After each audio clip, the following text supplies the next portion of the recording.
elves by the looks of it. Boy, oh boy. Let's see here. I believe I've heard most, if not all of you guys unmuted live. Rav is here. Good. I heard Zach, Jess, Jen. Did I hear Will yet? Yeah, I'm here. Hello, hello, hello. And yes, Darren, you here as well. But yes, keep in mind. Yes. There we go. A little better, I think. Good stuff, good stuff. All right. First of all, let me hop on video myself. Bam. There we go. Oh my god, I'm a little laggy. That's all right. All right. Hello, hello, everyone. Let us pick it back up. Let us continue with our adventure. As always, friends, take a look at those character sheets of yours and mark down your inspiration for the session. Those of you who are human, remember, you will have multiple inspirations. Quite a lovely feature. As we return to graying wildlands. Although not all is well.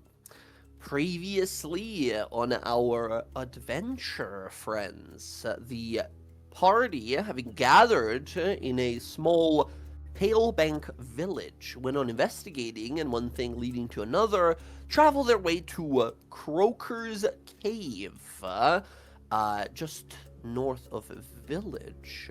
There we fought some toads, we killed Old Croaker, this massive ice frog, and got some cooking meat from these. We also faced off against Hulil and her Warlock of Tiamat friend, and we managed to defeat them, learning more about a plague, a sickness called Frigid Woe, a seemingly magical disease that originates from Iselcross.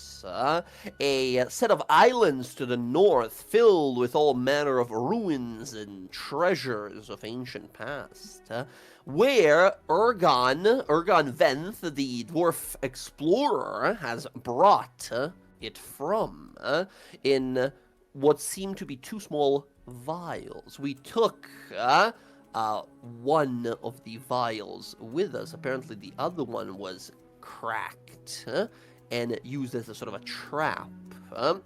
And we got paid for our work, having brought Hulil, this dwarven girl bandit leader, in after we realized she was just about ready to do anything to save her hide and throw her sort of underlings under and into the fire.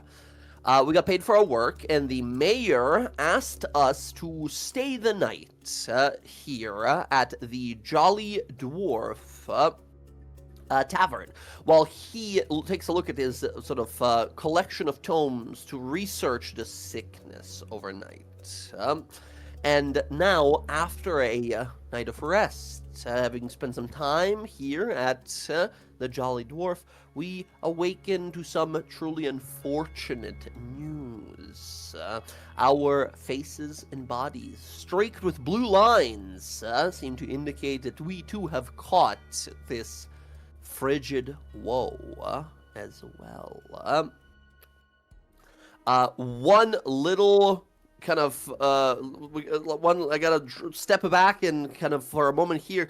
What do you call that? Again, English being my second language. Retcon briefly here. Will, what you asked me, I didn't realize exactly what you were questioning me about at the same time.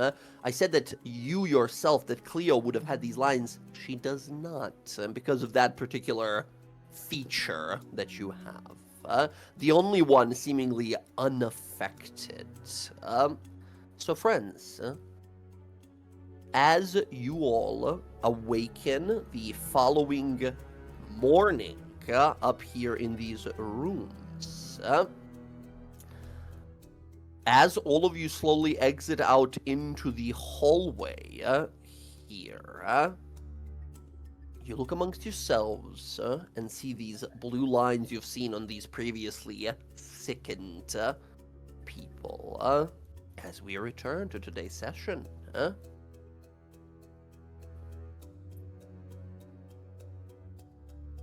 Well, I see you all awoke to the same thing that I did. Well, this is not great. Who drew our faces? It would seem you all have contracted frigid woe.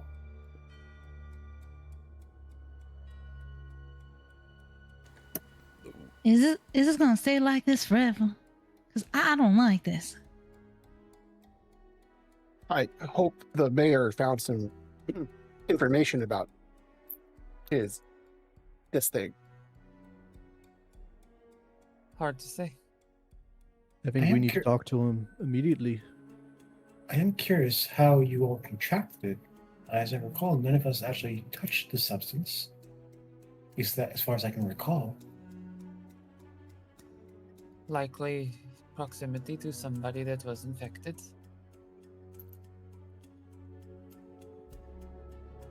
I don't think it's proximity based. There was only one ill person in that cave. Who we traveled with for several days to get back here. Or a few days. Like a few I think it was hours. a couple days. Oh, it was a few hours? It was Okay. a few hours. Of all of you here, Air, you yourself certainly did like pick up the vials at one point, or vial, I guess. But Yeah, the rest of you do not recall wasn't- directly interacting with them. Broken or leaky. Mm-mm. You guys, in fact, still have it. It's still sealed. Mhm. As So, sorry. well, I was going to say, I suggest we depart from here rather quickly and go find the mayor, rather than linger. And try to keep him covered. You don't want to panic the city. Agreed. Perhaps Elro has found something in his tomes. Air kind of pulls like the collar up around her a little bit more and tries the best to hide what's on her face. She'll get ready to head out. Kiara's gonna take her makeup. She's gonna take her makeup and start fixing her makeup. She don't like this. Karnak's gonna go grab a sheet off his bed and wrap it around him. Just pull the sheet off the fucking bed. What you doing with the sheet? I don't have a shirt. Oh, can we just get you a shirt instead of you wearing a sheet? I feel like you wearing a sheet outside is gonna be real obvious about something. No, we'll just wrap it around, throw it over my head. Look like a ghost kind of person. I don't know. That's why I I'll mean it's gonna be dig in real my- obvious. I'll dig in my bag and I pull out like a Can I spare, help like, him tunic. make it like can we help make it like more less obvious, like maybe like a toga or something versus just a sheet around his body? Like you can pull out some sort of a tunic yourself that you have, like an extra thing that you have Air that you hand them. It's gonna be a little snug. It's gonna be a little tight on Karnak here, but yeah, it'll fit. It'll fit.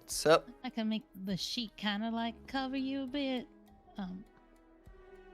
so it's not so obvious. If it matters, sure, why not? Well, she'll help him, and then she'll try to put some makeup, like covering up his stuff. Like she has a disguise kit. Excellent. You can give me a roll with your disguise kit using your charisma here. And if you are proficient in, again, new rules for this, like kits of all kinds, basically you use them as tools, but if you're proficient in the corresponding skill for that situation, you gain advantage. The skill here would be deception, right? Are you proficient in deception? Yes, I am. Expertise. Then you would have advantage in this roll. They simplified sort of how Oh, God. it works. All right, All right, we'll take the 12. You do a decent job here, right? I think, Karnak, at some point, you will kind of probably forget a bunch that you have a bunch of this on you, so interacting or, like, scratching or rubbing your face, you will definitely kind of, like, smudge the makeup a bunch, but, you know, it's passable. Oh, that's He perfect. doesn't look like he has blue lines in his face, but he definitely looks sick of some kind with all this makeup on now. All right. I think as you guys begin to hedge your way down, you hear some quiet conversation.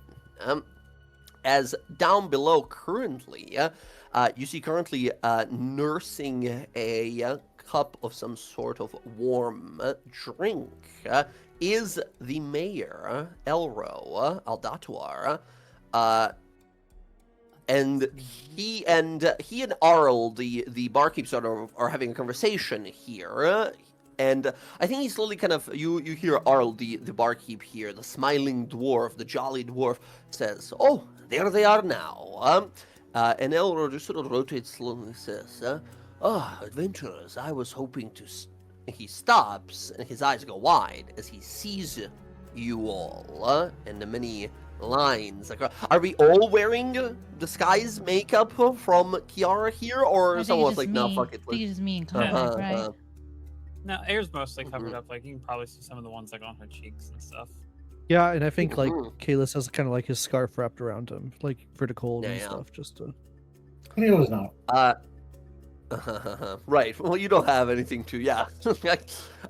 You see, Elro kind of looks on over and sees some sort of minor details left out here and there. The old seasoned ranger, very perceptive as he is, his eyes go kind of wide in shock. Moradin's beard, don't tell me.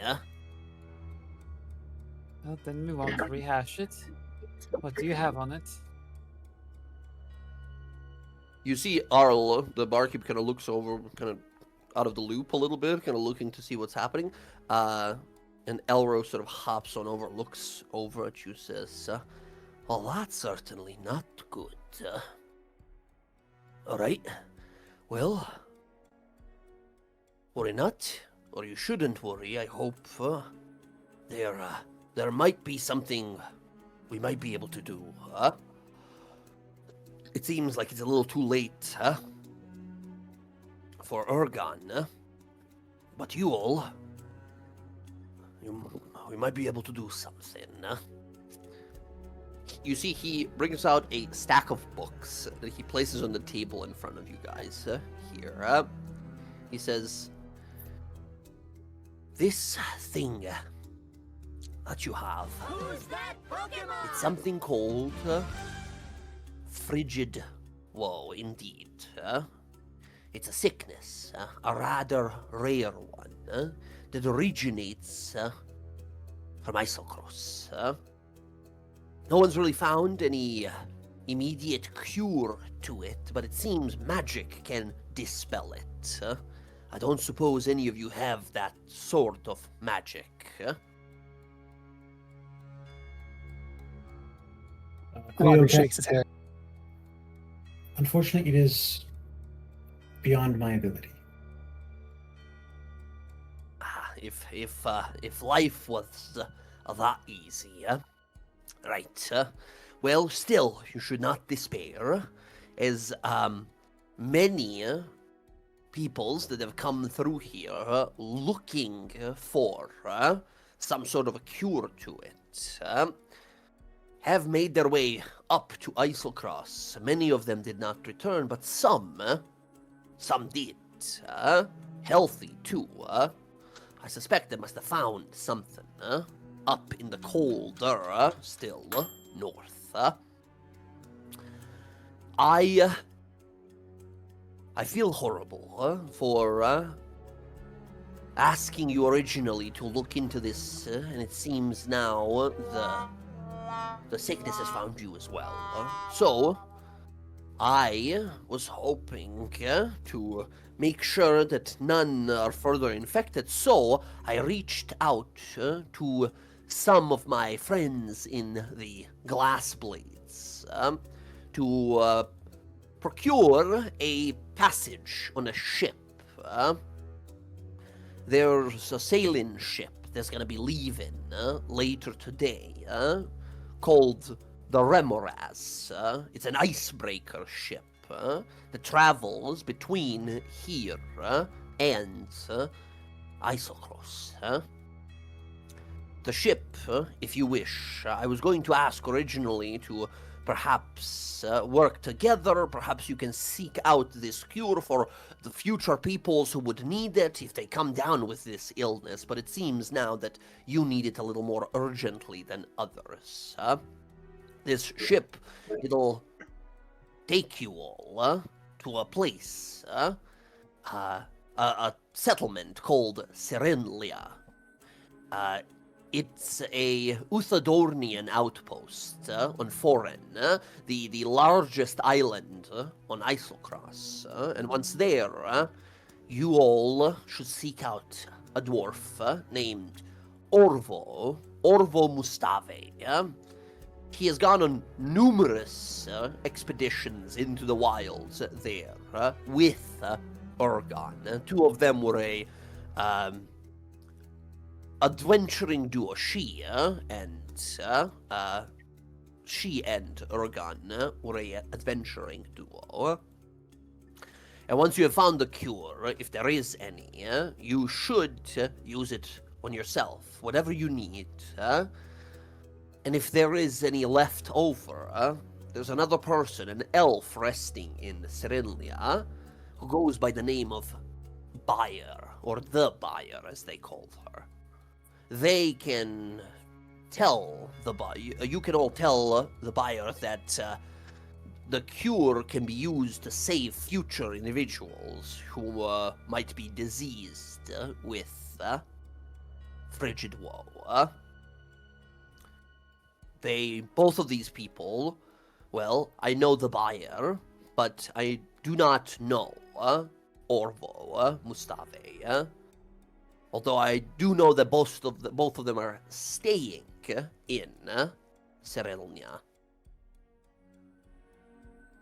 I am sorry for getting you into all of this mess, but I do hope you are able to find the cure at least. Do your books say anything about how long we have before it is too late? Best I've noted down from people that have come through over the last few decades. This frigid woe, it's slow, luckily. It's as if the sickness is meant to bring down a large, much larger sort of person or a beast. So he does it slowly, slower at least than most sicknesses. A few months, perhaps, probably less. Best I can approximate 2 months, month and a half at most.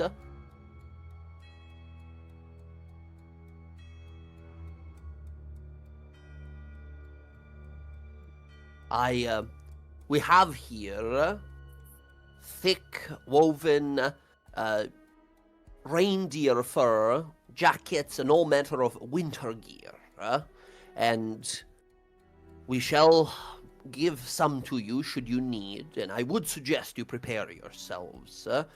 Graying Wildlands, while barren, is nothing compared to Isocross, and he will present a map as well. That's where we are right now. This over here is the island of Foreign, and this here is Serilnia. It's cold, Well, it's unforgiving, and it's full of mysteries. we are well motivated. Right. That is putting it lightly. Sir Elro, have there been other cases of frigid woe within Palebank that have been reported yet? No one amongst the folk that live here so far, but I suspect, seeing as you all have somehow caught it, that even myself might. I don't know what triggers it or how it exactly transmits, but all is possible at this point. Do your studies reveal any outbreaks or plagues in the past? No outbreaks mentioned. It's a very peculiar thing. You've seen it yourself here. All of you will likely start feeling much colder and freezing as the days and weeks go by. But it seems the way that Urgon died, it slowly freezes you to death.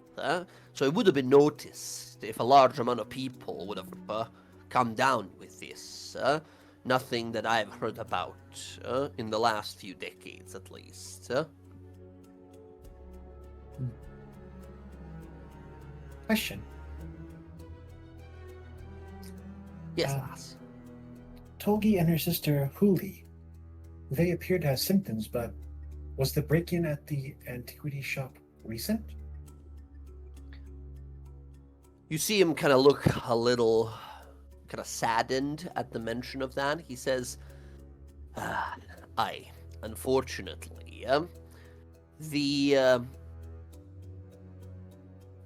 bandit you brought in, Tulil, and her sister, Tolki, we didn't quite know they were thieves and vagabonds like that while they lived here with us. Although they've only been here for a few years, they seemed fine folk, although somewhat isolated in their business.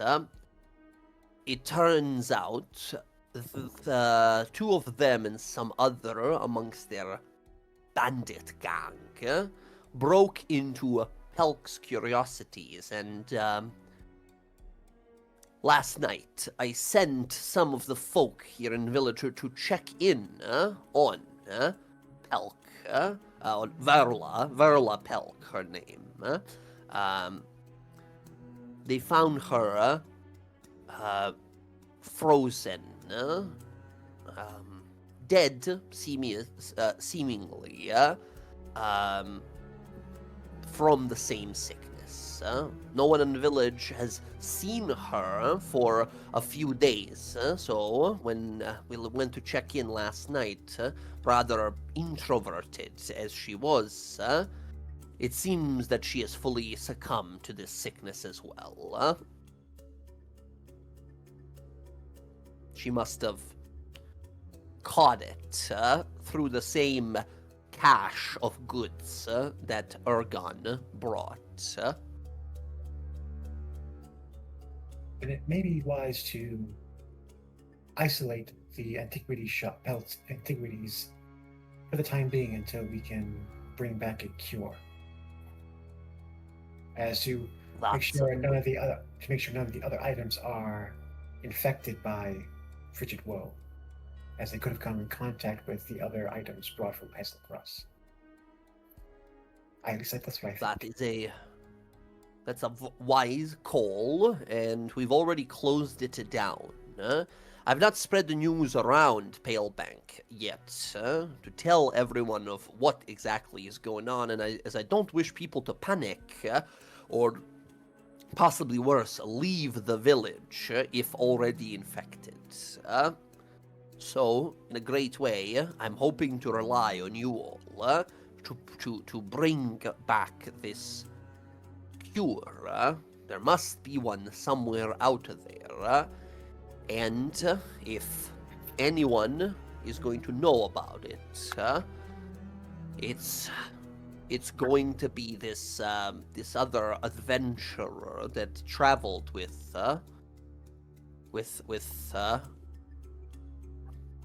it's going to be this Orvo Mustave lady. Would she not have already succumbed to the illness herself? Well, assuming she even had it.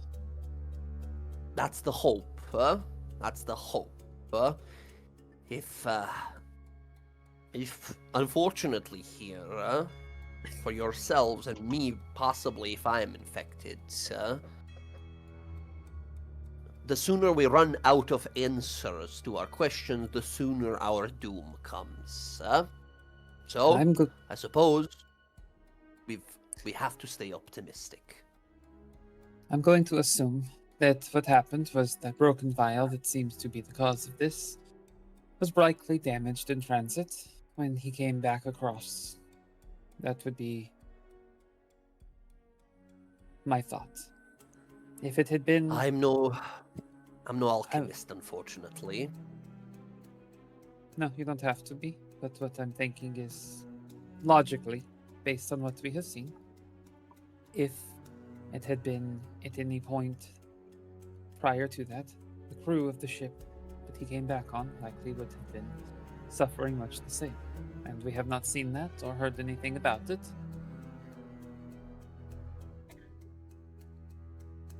So, Right, you are. Wisely spoken.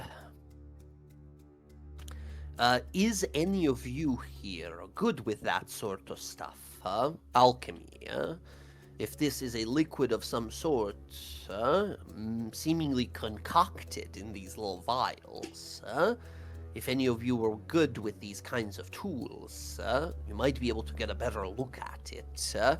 We don't have an alchemist here in town. We have a group of botanists here, 2 young dwarves that have started working on a greenhouse here. Some skill with herbalism they have, but this doesn't quite fit that. Plus, I would hate to expose Lizwin and Morgus here to the sickness. I met them. They were very nice. All the more reason, then, huh?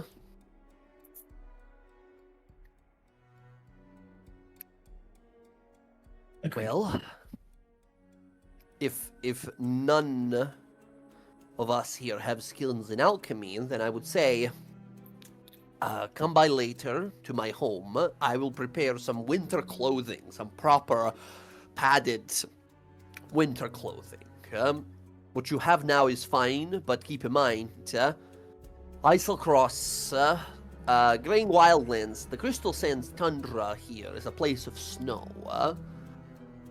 The Isles of Islecross are a place of frost and ice instead. It is significantly colder there.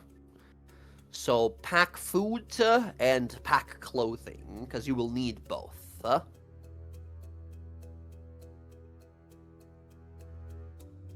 Very well. Thank you, Elro, for helping us. There is a general shop in town, yes. There's a small place here for folks who need adventuring goods and such, if that's what you mean. might be better if he went and got it for us. If you would be willing to do that favor. Certainly. I feel partially to blame for the situation you're in now, so I will do all I can. I We hand need in 40 food, gold and too. ask for that in incense. This is particularly for the instance you need for Find Familiar. That's correct. We also need And you want food. 40 gold worth of it. Yeah. Yeah. Right? We can all prepare for you here 10 days worth of food for each of you. That shouldn't be a problem. Any more than that might be a bit. And he looks back to the dwarf here, Arl, the jolly dwarf's owner. He looks on and says, me and my wife can prepare some extra food if you people are packing some away to travel a long time. And he's going to add additional 5 rations for each of you guys. So that would be how much? 15? That's going to be 15 rations, food rations for each of you guys. Thank you. What? Leo, you don't particularly feel hungry, but you still have food. What would Thank be you. the chances of this place having a decent tent for multiple people? Cyrilnia? You mean? Yeah. The place that the ship will be taking you to. Cyrilnia is a very small place. There's nearly 200 people living there. So very, very small place. A small village, really.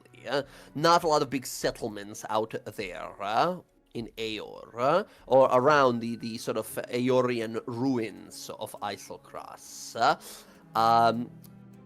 It's likely to have some sort of a small tent or a yurt or something like that.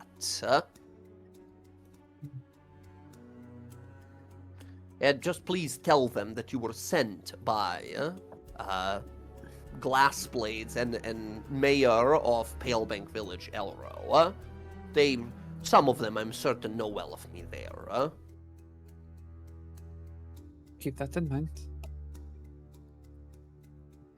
All right, I will go prepare your clothing and your food. Meet me later around noon, as ship will be arriving at that time.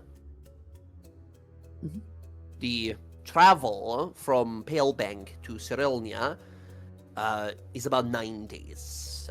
You, depending on your strength of body or how rough this disease is, by the time you arrive in Cyrilnia, you might start feeling the effects of this sickness already. I'm sorry, it's best we can do with constant ice floats and fields between here and Eiselcross. These kinds of large ships that break through ice are the only way to travel. Elro, before we part, just so I can remember correctly, Ergon's partner, their name again was?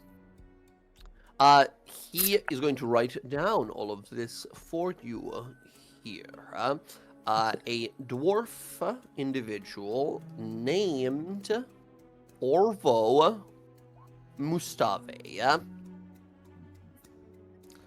And then they said someone called the buyer is there as well, who might be interested in, if you guys basically said, like, if you guys find cure, use it on yourself, but if there's any left over, this person called the buyer might be very interested in purchasing it from you, and possibly like someone who might be interested in like distributing it later to make it like a easily accessible thing, like developing more of it, basically.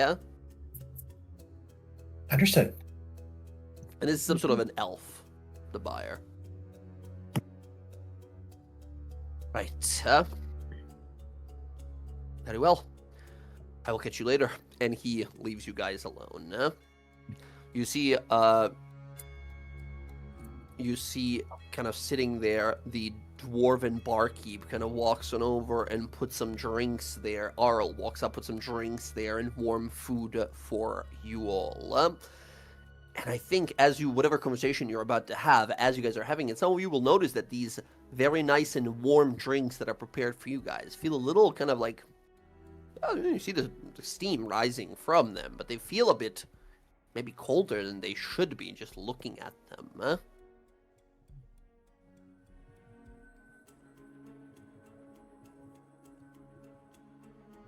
Well, this is certainly a situation to find ourselves in.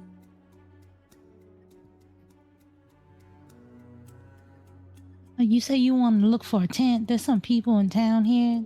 They wanted me to buy stuff from them last time and told me I would get a discount. You want me to go see if I can get a tent for us? Going to try my luck in Cyrilnia, where we might be able to get it for free for helping the glass plates.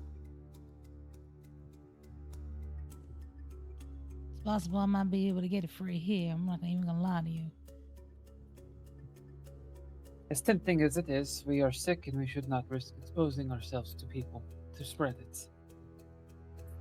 Well, if you all would like, I can go out and procure whatever items we need before we depart on the Rimmuraz.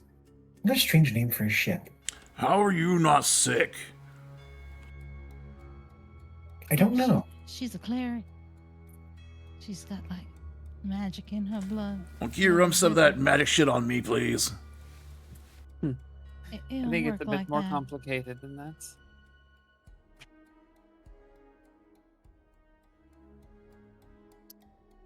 I could say a prayer for you, Karnak, at the church, or at the temple where I'm going to before I can procure our items, but see if that works. Okay.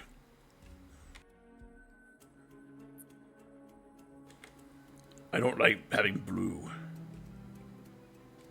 I Get don't used like to it either. We'll No. have it for about a month or so. Oh. I don't like the way it makes my skin feel. Well, at least you still look hot. I appreciate that. Truly. Thank you. Do I feel like my essence is a little bit diminished from whatever this is doing to me?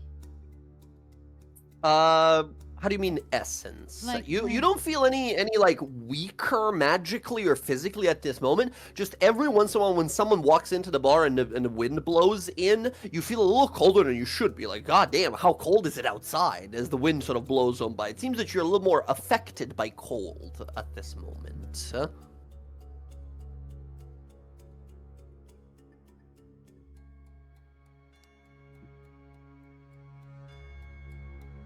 Well, I really don't like the idea that I can't even go up and talk to people. It's like the worst thing for me to get this thing.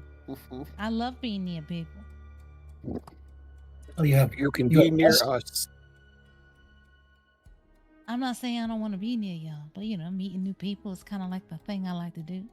Get to know them and stuff. This is gonna be terrible. just exercise caution. That's all you have to do. I hope the crew of the boat are getting hazard pay. What's hazard pay? Yeah, what is that? It's what we should have gotten when we take this mission.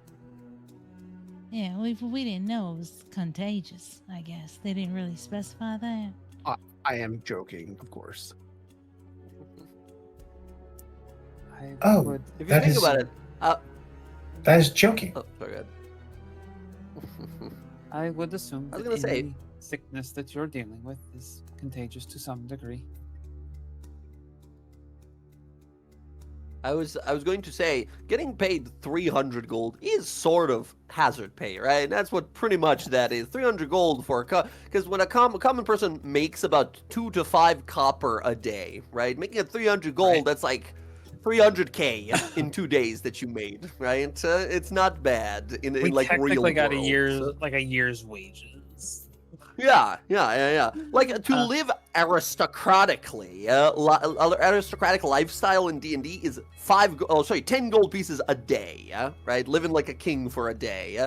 So that's the reference, I guess. That's a month of living like a noble. But as you guys are kind of thinking on it here, do we have anyone in the party proficient with medicine? Theo is. Excellent.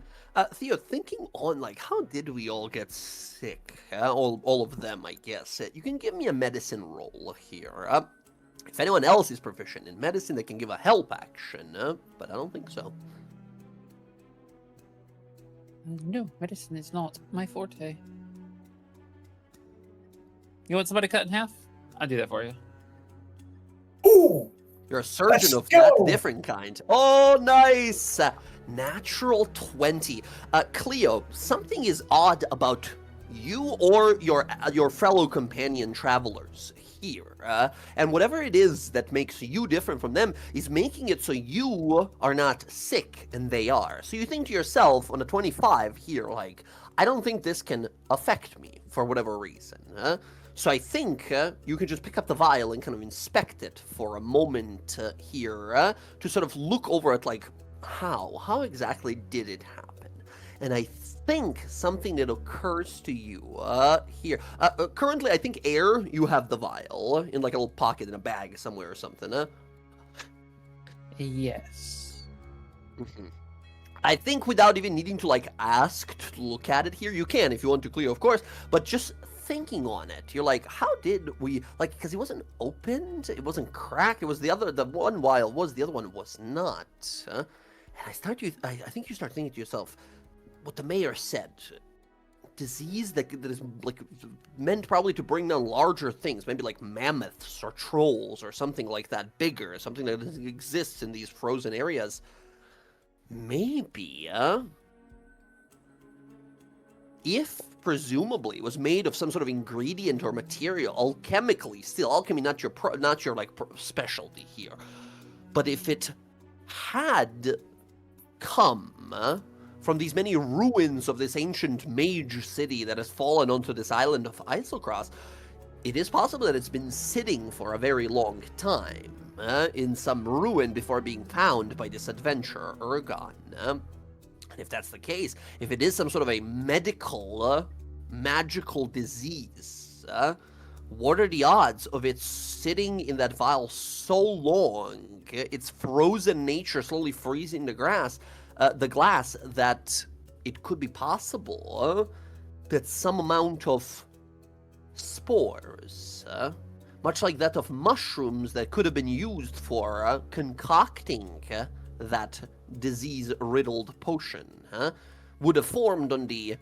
outside of the glass, much like when you're looking outside on a cold day, you can see a little bit of the frost building up on the inside of the window as well. A liquid like this meant to be frigid and cold.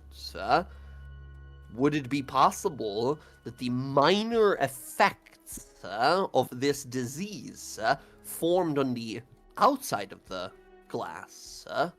And if it is spore-like in the way it transmits, that's an easy way for anyone to get it. The moment any of you moved it at all, those spores would have just poof, flown into the air in probably some radius around the person wielding or moving it.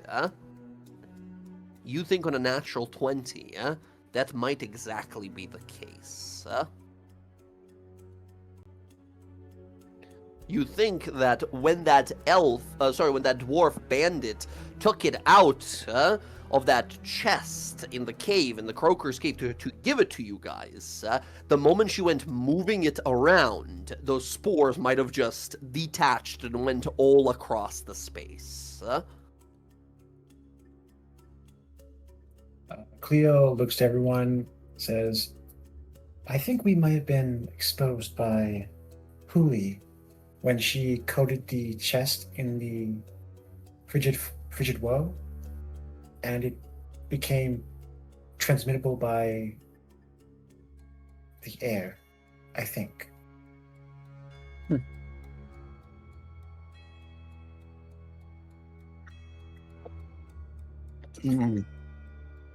The warlock was in there when it was applied to the chest, and the warlock was fine. Not. Perhaps she had not shown symptoms yet.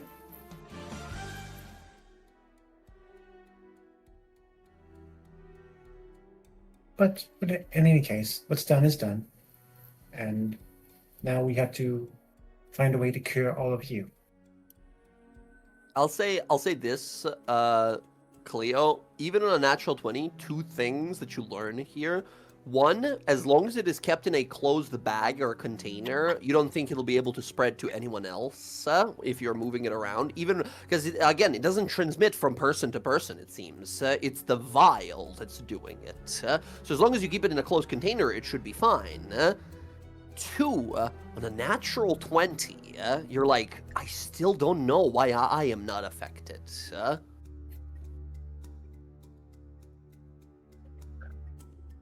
I look over to Air. As long as we keep it properly contained and in a encased environment, I don't think we run the dangers of infecting other people.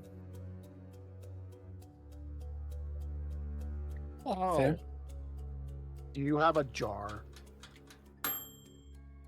I don't have a jar. I wouldn't put it in a jar. You want First time someplace where it can't move around. Hang on, let me check. I'm going to go through my medicine bag and see if I have anything like that could properly contain that vial. I mean, you on a natural 20, you're like, as long as it doesn't have exposure to like direct air, that should be fine. So if you like tightly wrap it with some sort of thick clothing, or just close it in a bag and like kind of close the bag properly and stuff, right? Anything like that will work just fine.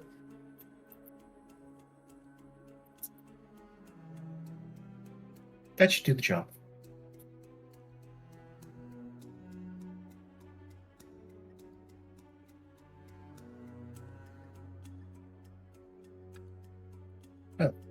So we're not contagious. It doesn't appear so.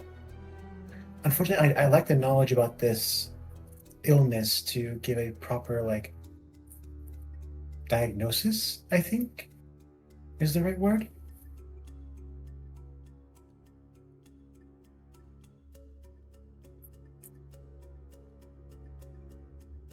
But I think we should begin to prepare for the departure to... That is a very hard name to remember. Cyrillia. Cyrillia? Cyrillia. It's Cyrillia. Cyrillia. So, no, you're missing Sounds the Ovid. N. I'll get Cyrin. Well, It doesn't exactly roll off the tongue. Cyrillia. You think that's rough, huh? Take a look at the schnitzel over here. they certainly have a weird choice of names around here. Dampfkan. Dampfgun up here. I was just looking. Yeah. Excellent. Excellent. Very well. Is there anything else we wanted to... Now that you know that you're not contagious yourself, so as long as air, you keep that thing tight on your body, should be fine. Anything we I wanted to will do in the village? Keep it secured in the bag, wrapped up, There you go. buried deep. You will notice air, it does slowly showing there's a little bit of frostbite that starts building around whatever you wrap it in, but it slowly accumulates. Okay. See enough? If the spores do that, Well, if what we're not about- contagious, then if Is the vial keeping the things around it cold? It seems to be the origin of this, like, cold sickness. Yeah. we are not storing food around it, if that is your question. if the spores do this, what about the actual liquid? What happens with that? You watch Rodri is disappointed at that statement. Kind of thinks back down. No, I am not storing the food near the radioactive stuff, Rodri. I think, on your question, Karnak here, Cleo, I think you on a natural 20 in that medicine, I think you have the answer of like, well, if any one of us actually were to drink a drop of this thing from the actual open vial, 2-3 days at most, and you're dead. That's what I summarize, at least. Okay. That's not fun. No, indeed.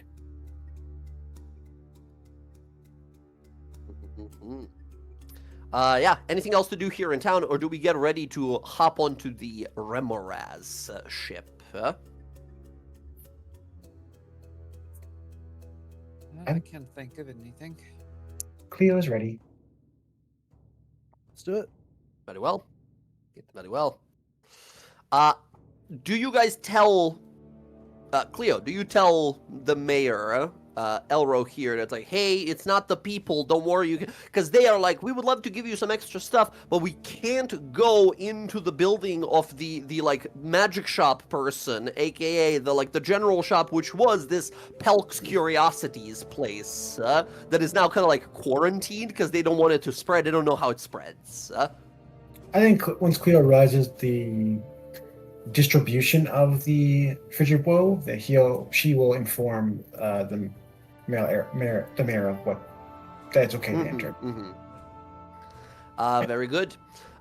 You guys are brought each those 15 food rations total.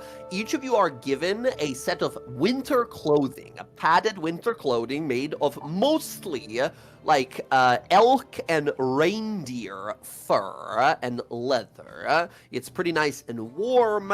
Although I will say for some of the taller members here in the group, it's like down to your knees type of stuff. It's not going all the way down, that type of stuff, right? So I think like, yeah, Cleo, Air, and Karnak, you guys, well, Kalis as well. Some of you guys are pretty tall, some of you. Actually, we have mostly a tall party now that I'm looking at it here. You guys are all given winter clothing as well. And Elro is going to return after you tell him that it's okay to go into the Pelk's Curiosities, and he's going to bring back, as he's sort of waiting at the edge of the village there at the docks. As you all kind of gather there, he turns to you all and presents 2 normal healing potions. He says, we found 2 of these in Pelk's store.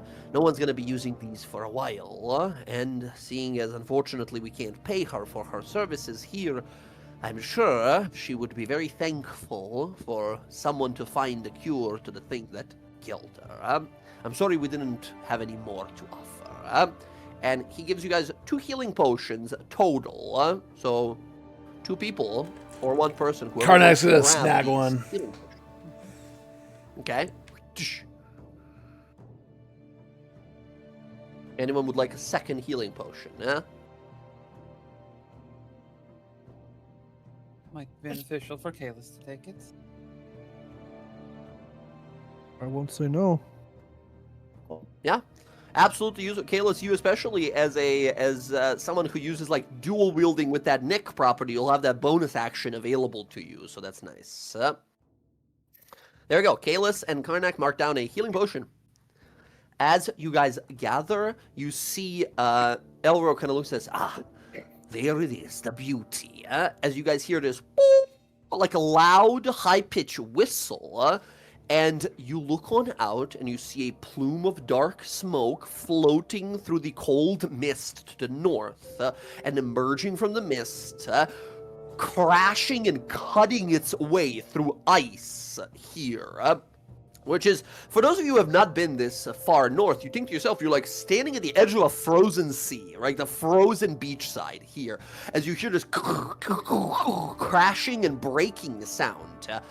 The prow of the ship has this massive, what almost looks like an axe blade forward, kind of diagonally kind of tilted downwards and forward, that seems to be impacting and cutting right through the ice. The massive chunks of ice all breaking sequentially, sort of, and floating and being pulled under the ship. You see a large mast and a flag on it here. Although it doesn't seem that the ship operates using wind here, as some sort of a chimney chugs smoke up into the atmosphere above. And on it currently, on this ship is a symbol you guys have seen around here and there. Again, I believe I showed you guys this before, but you see the symbol of the diarchy of Uthadern, and the symbol of the glass blades, the protectors of the Graying Wildlands. As you see this massive ship, I want you guys to imagine, you guys remember that ship that Zuko was using in Avatar when he was at the very beginning of the first few episodes of Avatar The Last Airbender? Yes. That, but a little smaller than that, and it seems to operate on coal as smoke is sort of pouring out, and some sort of like a windmill-style mechanism at the back of it is turning as if pedals that are kind of like moving the ship forward. As you guys see the ship slowly pull in and begin to sort of stop at the docks. It made a sound, right? It had a horn.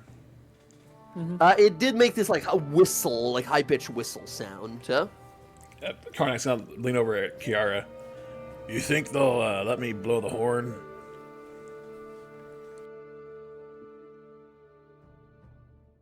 Can you say that again? Do you think they'll let me blow the horn? I mean, if you want, I can ask them. They'll let you. Are you a warrior or a child? I've never blown a horn. He just likes instruments. I mean, I can ask them. Do you want me to ask them? Yeah. She'll walk up and ask them. You walk up, you see this like long kind of gangplank is lowered down, this like long ladder, kind of extension ladder, and you see a group of elves and dwarves mostly. As you guys are gonna learn in Great Wildlands, we have a lot of elves and dwarves, and then kinda some people in between, but this is a very heavily like elf/dwarf area. You see one of these sort of like deckhands kind of looks on over, says, blow the horn. I'll have to ask the captain, but I suppose it's no big deal while we're around here. Once we cross over towards the area of Islecross, might be a bad idea. There's all manner of things out there, like ice dragons and things that float underneath the ice. Don't want to get their attention. All right, but like, if it's okay, he can blow the horn. You want to do it now? I mean, sure. Yes! Let him do it. Yeah, they lead you over as you guys enter. Yeah, you see a long deck here. There's a little area underneath that you can go for civilians to stay under. As it seems, this is a sailing ship. It doesn't have any cannons. It has 2 ballistas kind of mounted on each side, the front and the back of the ship here. And the area underneath does have some sort of like sleeping quarters. A lot of like wool is placed around, just like chunks of wool and kind of like insulating kind of materials that they've left about just for warmth. And the crew of about 20 individuals on this ship here, including a captain and a first mate who seem to be seasoned sailors, is operating here. The captain, who is a elven woman, kind of looks you up and down here, Karnak, and says, here it is. You see this, like, the sort of, it's not called a steering wheel of a ship. It's called I forget, the helm. The helm of the ship that has the big steering wheel does have this long, like, metal string, kind of like a trucker's wood, truck horn wood, that you just sort of pull down. Says, He plays with it for a while. knock yourself out. Ha, Just going off. As you see a bunch of people in the village come out to look out, like, what the fuck is happening out there? As the ship's captain, this elven woman, kind of looks over at you all, says, welcome everyone to the Ramaraz.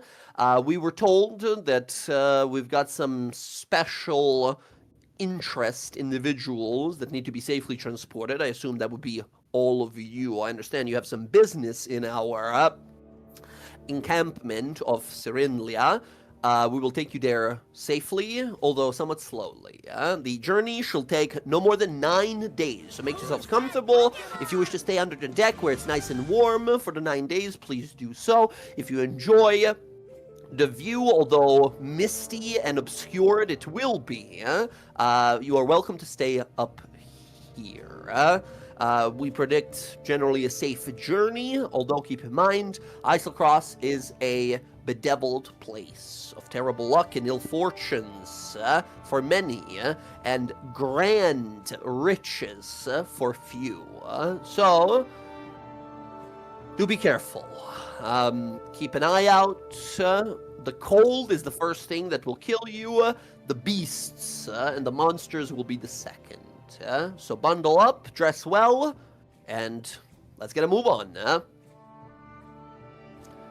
As you see Elro kind of waving to you guys from the edge of the village here with you guys with your packed food. Now, friends, this is where we enter towards Islecross, which is a place of pure survival and unpredictable strange magics. For the next time, I will be asking you guys, for some presumably next time, I will be asking you guys to keep marking off your food rations, as that will be important to keep an eye on. as you guys will spend the next 9 days on the ship, about 7 days in, and we can do whatever you guys feel like doing on the ship here. It's sort of like downtime, right? We're not necessarily doing anything. There's not much to do. It's not a big ship. But about 7 days in, I do need everyone except for Cleo to give me a Constitution saving throw. As all of you begin to feel colder and colder as you leave Palebank Village behind. And you're not quite sure if it's the proximity to Islacross or just this sickness. Oh, Karnak's gonna use his inspiration right now. Okay, instead of a natural one, very good. Yeah. I think Kalis is also going to use his human inspiration at this point. Human inspiration. Keep in mind, those of you who are human have a great advantage here because humans get inspiration daily rather than per session. I better. Okay, better. I think Audrey needs to use his 19. too. Okay, very well.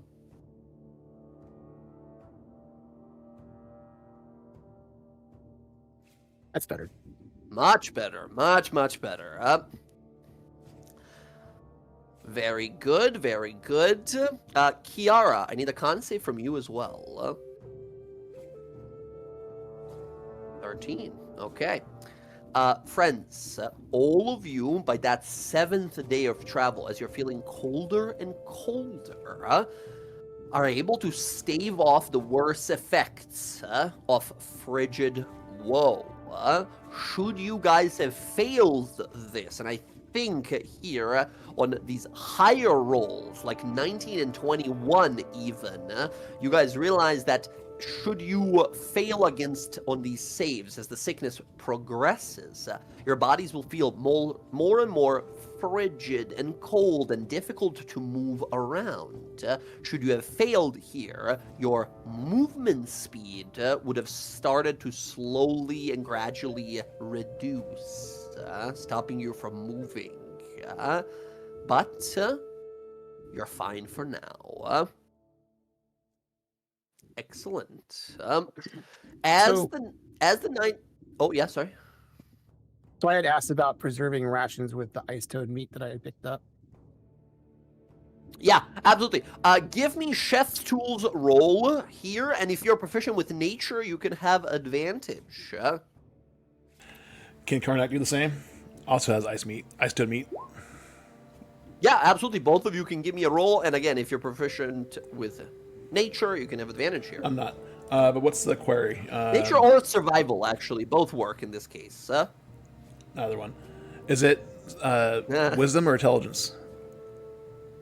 This will be a wisdom. Cooking is generally a wisdom-based roll, but it can be intelligence as well.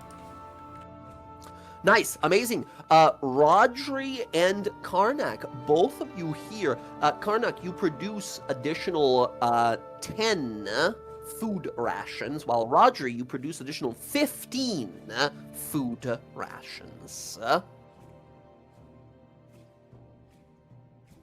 And they can be as seasoned and made into whatever meals you guys want them to be.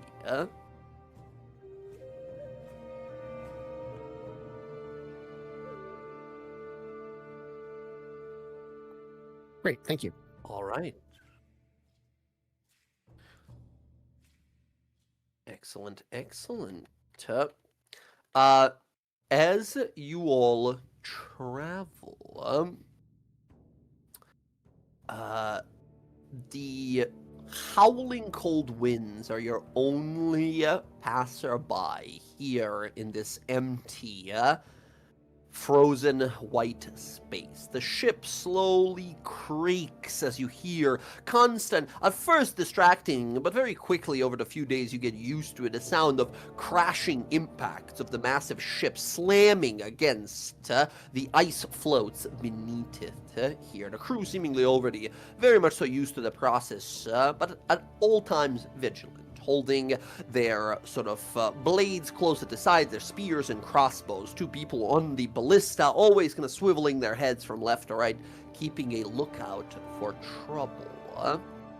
as you guys are kind of looking on about, is there anything particular your characters are doing during these 9 days of travel, or are we just sort of kind of passing the time? I think Cleo would be. I put in the chat, but Cleo would be studying the cosmological map she got from the bandit. Ah. Mhm. But other than that, she doesn't need as much sleep as the others. Honestly, funny enough, anyone takes note of Cleo when they're resting. If anyone's curious, Mhm. I asked the party. I Yes. would imagine Air has Of probably course. like watched her a few times when they were camping out. Mhm.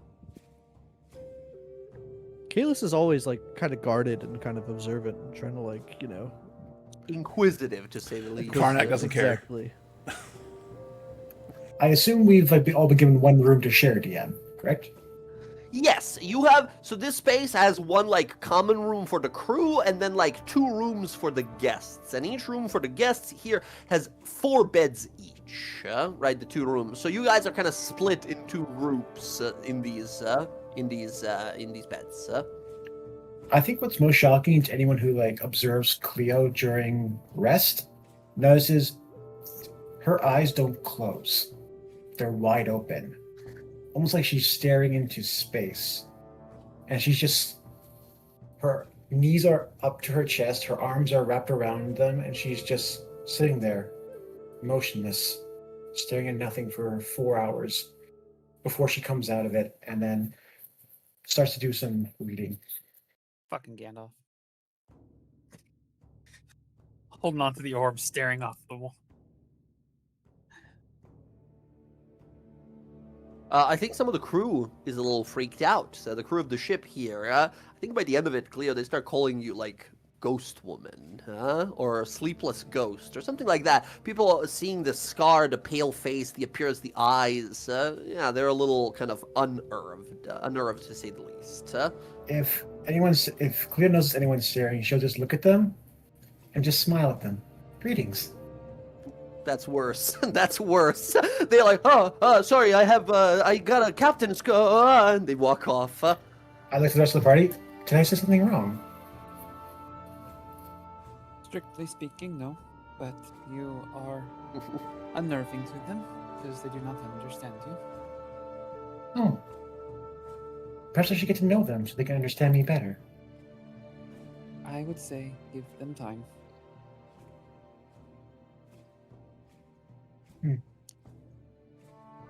Noted. You are odd, to put it lightly. No, she's not. Well, I guess if you say it's there, it must be true then. People like you and I are different. Well, you are a bit more. You're more learned than I am. I'm still trying to get a hold of how things work. And I look to you a lot because you seem more learned than I am.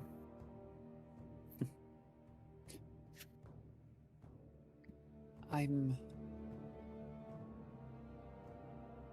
behind on a lot of things, so a lot of my information might be a little dated. Habit of extreme isolation. I'm hoping our new community will be able to help me learn a bit more. They all seem like nice people.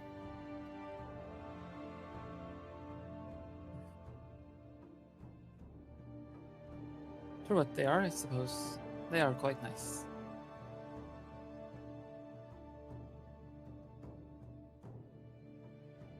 I mean, they would have to be keeping Karnak around like he is.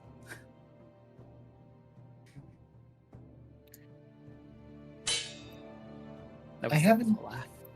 I haven't cast my spell on him like I did on you, so I haven't gotten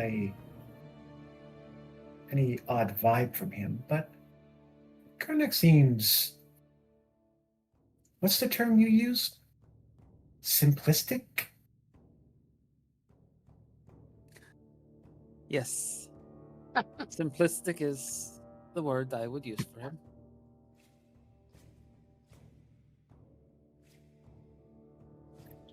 And I find the word that best describes our other companion,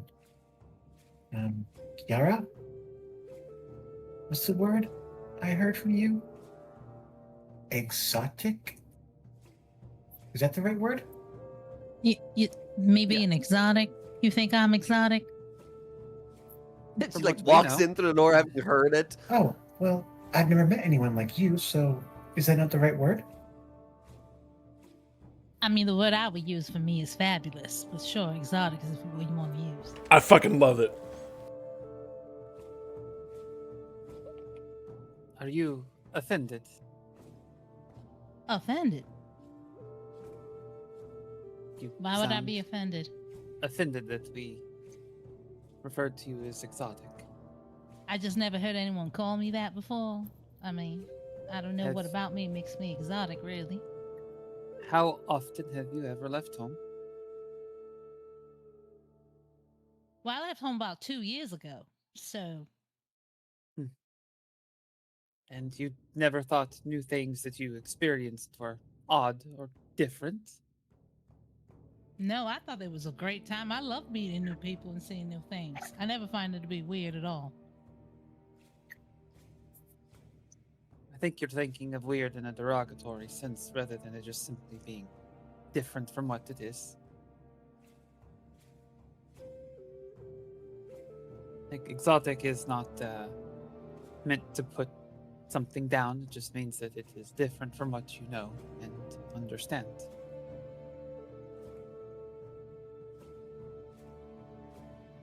And then she kind of like gestures to the very drab colored group and then very vibrant Kiara. You are quite exotic in that regard.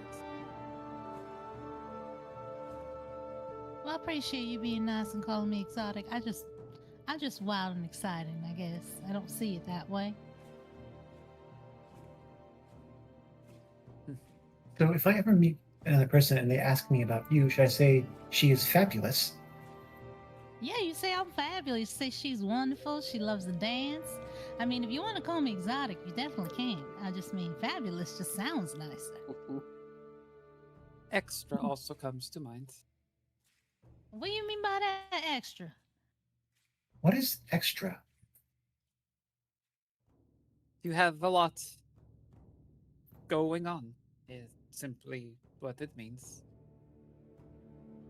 Do you mean she has a lot of extra gear? I think she's talking about my breasts. No, they I are. mean, I'm extra. And she looks at her body.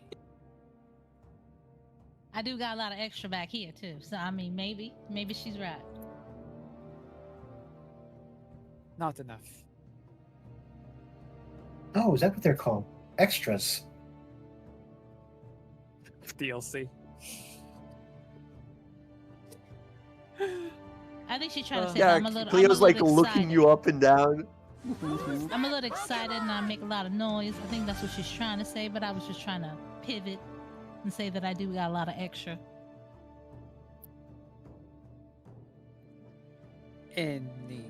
Anyways, looks back to Cleo. So maybe, you know, not discuss aloud words that we use to describe our friends. It's a good, you know, starting point. Is that what you mean back in the Pale when you said be private about certain things? Yes. Yes. Some things are not necessarily meant to be said aloud.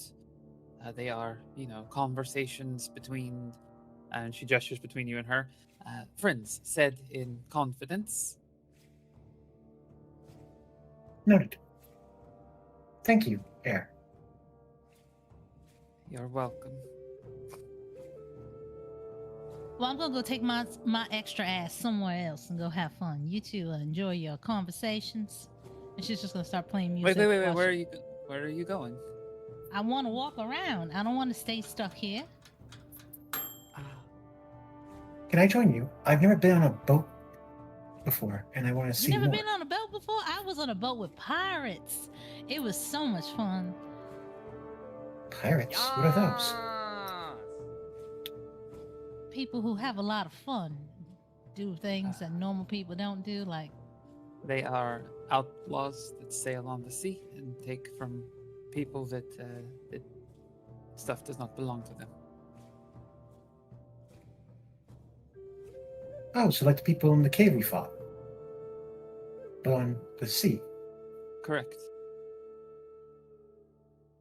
yeah, but a I lot go- of these were like hotter. They had like no shirts on and stuff. So I mean, to each his own. I mean, I don't bother people with what they do for their life.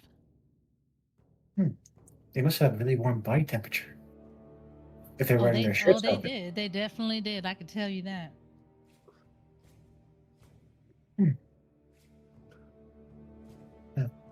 Well, it's still too cold here for me to be exposing my skin, but if we go somewhere warmer, I might do it. I don't No. think I think we're going to be looking going at- any place warm anytime soon.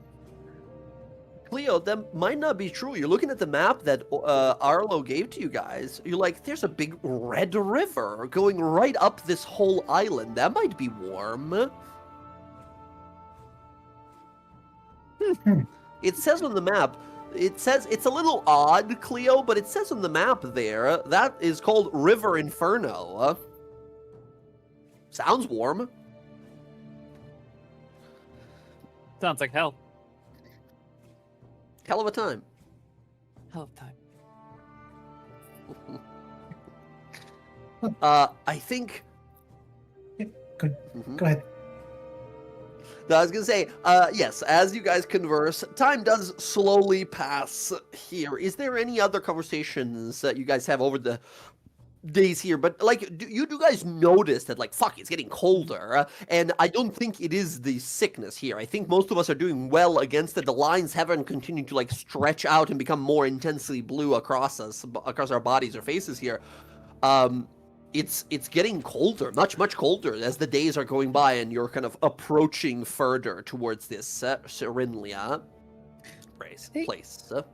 At some point, Air will go find Kalis, and she will take as hot of a drink as she can possibly manage to make for the both of them. Like Yep. brings this shit out basically boiling. They have some like boiling hot like moonshine and they drink around on the ship. Oh yeah, Karnak's having some of that. I guess for a stripping paint, Kalis. Okay. Yeah, so I'll bring that cup up to him and just be like, "Careful, it's a little hot." He downs it. Oh, It's He strong. grimaces. It's like dwarf alcohol. You're like, oh, I that goes know. down, scratching its way down. I know you can't feel the heat right now, but I imagine it probably still probably not going to be good. Sometimes you just want to Steam feel coming out your something, you mouth. know? What, you don't feel? I had much of an issue around that. I think this is just between Kalis and Air, or did Air just mean to like have anyone around, or did you want to have like a private conversation? Oh no, Yeah? she was just gonna go find. She's gonna go find Kalis. Got So it, I got it. feel So like yeah, Karnak, Karnak you're is that a guy small that ship. doesn't You're- understand. Karnak's social walking around cues. trying to have a good time. Yeah. Karnak, you're talking to the elf captain lady. She's like, nope, you cannot. Nope, not anymore. The horn, people are gonna hear it. There's things out here. That's enough is enough. I'm sorry. Go sit As, down, little guy. No. As we pan back to you guys. We'll be honest. I noticed you haven't really talked much with the group in the time that we have been together.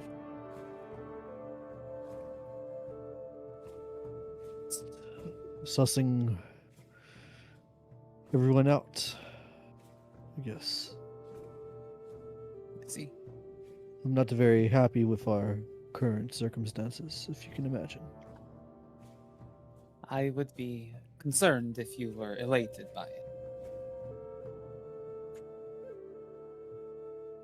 But I'm curious, what do you make of the group so far?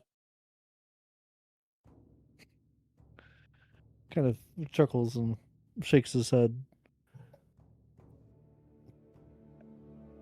A lot of personalities in this group is the way I'll say it. Is certainly a way to put it. Actually, a very apt way to put it, I would say. I am wondering, though. I heard you back at the caves talking to them about where you all had come from. Was it really that bad back there? That you seem incredibly soured by it? I think it depends who you ask. Well, I am asking Kalis, the man standing beside me.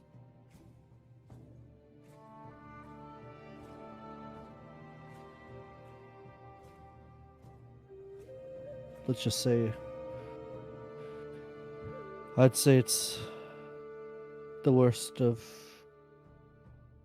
humanity has to offer.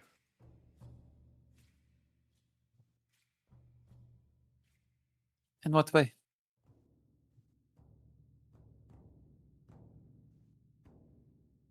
When you no longer exist as a person, but property, it's no life at all.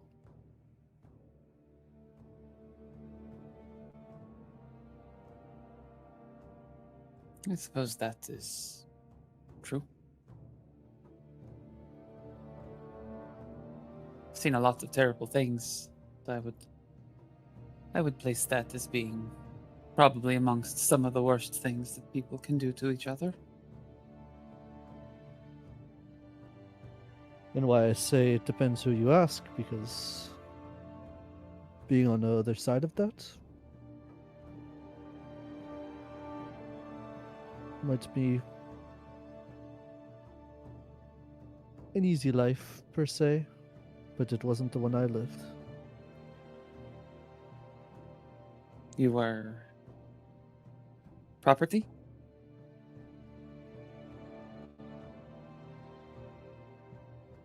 Something like that.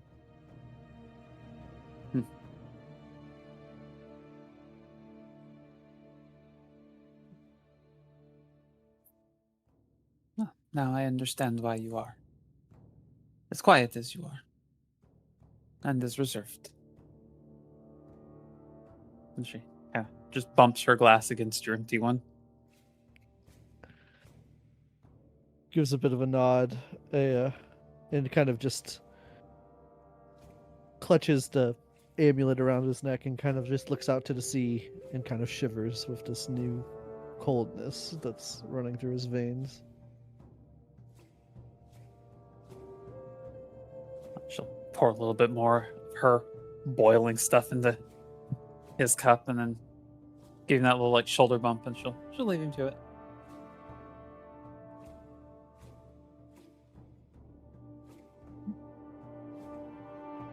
Excellent. All right. The 9 days of travel seemingly going swimmingly so far, but on day 7, you guys, something does happen. Now, it doesn't seem to affect us here immediately, but you guys see something. So like late afternoon, 7th day, you got another day and a half of travel or something like that.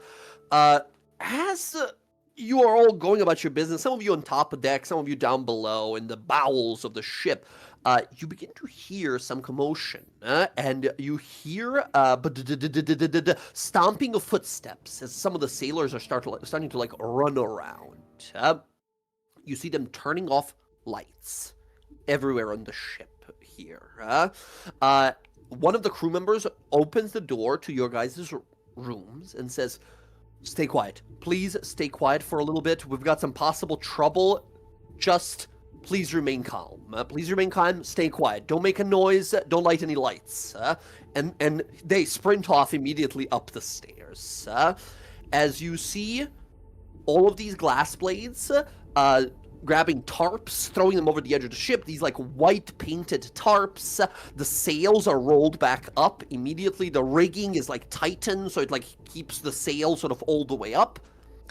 As you see the captain of the ship lowered and kind of staring up at the cloudy white skies here. Can I send Aston up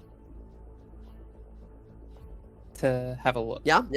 And peer through Your her eyes. Raven flies up immediately, starts looking around. The rest of you are kind of looking around. Rodri, setting up your goggles and kind of looking on out here as you guys kind of stare on up. Whoever wants to can give me a perception roll here. Air, you can have a perception with advantage from your companion. Karnak's gonna run for the deck, but he's gonna use his silent steps as well. Gotcha. You You little bastard! If you can see something, keep an eye out. You got it, best friend. Flying off. Rodri as well. Very nice. Air, very good.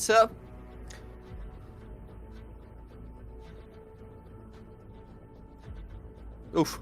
All right. Yeah, 10 for Karnak. Not bad.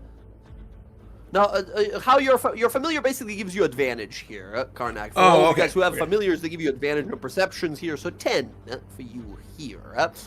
Iara, well, you could have given it help because he has better perception than you, right? We can just do it that way. That's fine.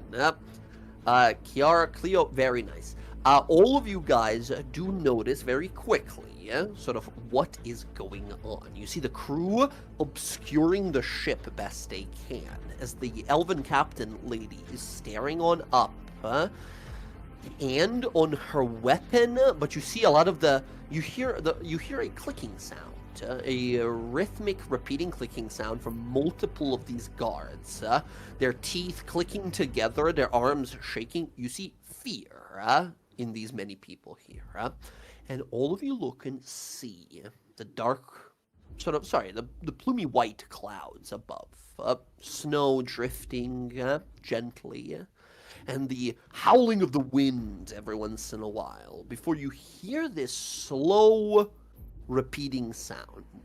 Whoosh, whoosh. You all look out, and about maybe half a mile away in the skies above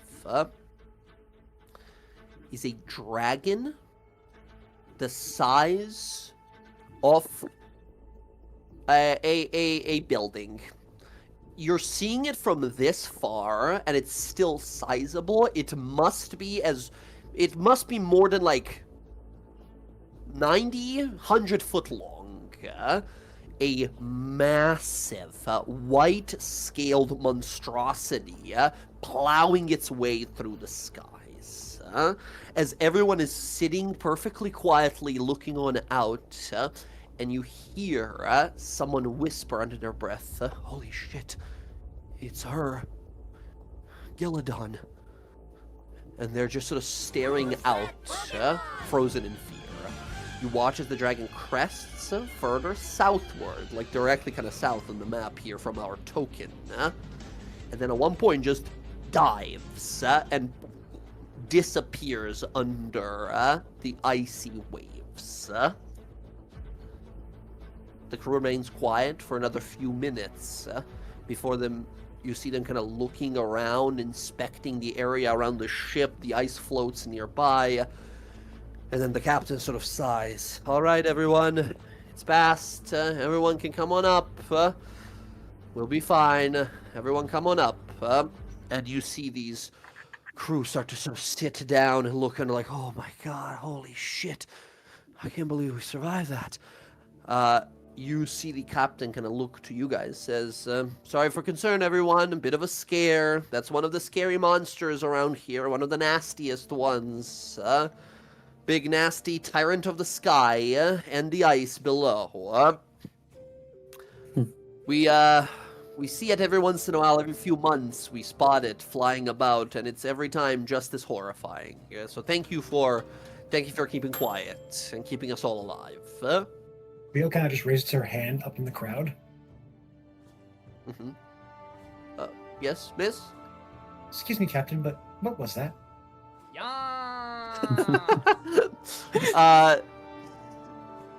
Kind of squints at you, kind of surprised. That you have not.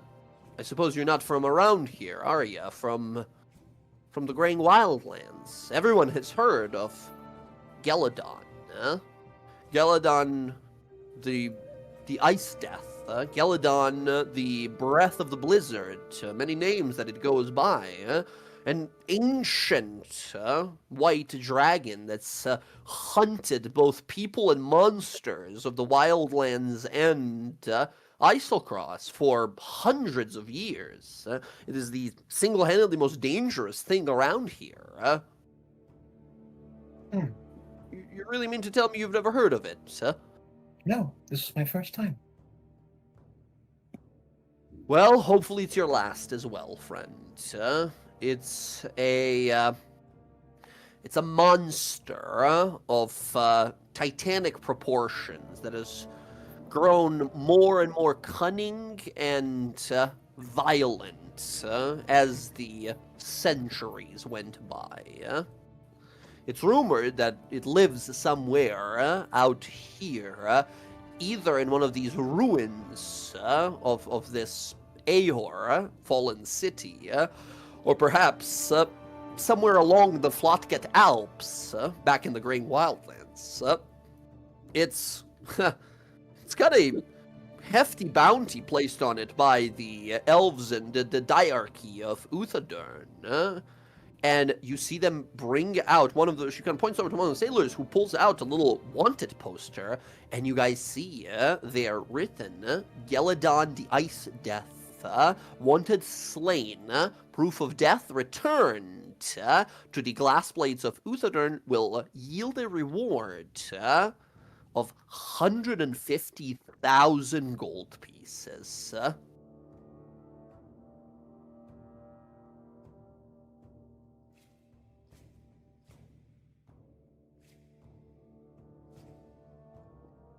Feels like a very think- small amount for a dragon of that size and age. You see the captain sort of shrugs here and says, that's unfortunately the reason I think none of the great adventurers of the world have made their way out here to try to combat the beast, but do not be foolishly mistaken, many have tried, and never were heard of again, huh? Bill kind of raises her hand again. You can just talk. You don't need to raise your hand. You can just speak if your mind, if you wish. So no one has ever killed a dragon? Well, not this one. There's plenty other dragons. In fact, place we're going to is full of dragons. All manner of wormlings and young adult white drakes, ice drakes, snow dragons, and wyverns, frost wyverns of all kinds that I'm certain people and the wild folk that live amongst these the tundras have slain plenty of times. But dragons that big, I've heard stories, epic tales, myths of great heroes fighting, but that's children's stories. Nobody kills dragons of that size. Those are calamitous. How do you fight something like that? It's tall as a building, as it's every breath a blizzard. I don't think that's realistic to kill one. So I should make a note that they are dangerous. Very Oh, yeah. dangerous. Very. That thing that just flew off, the most dangerous thing around. Noted. Yeah, Karnak is going to ask for a copy of that notice. Mm-hmm. The guy would just give you the wanted poster on Geladon, the Ice Death. Yeah. Karnak's going to And set that in his back it's sort pocket. of described here, Karnak, it's sort of described the behavior of Geladon over the last, few decades that has been noted down. This is a white dragon, which means it's not like other dragons.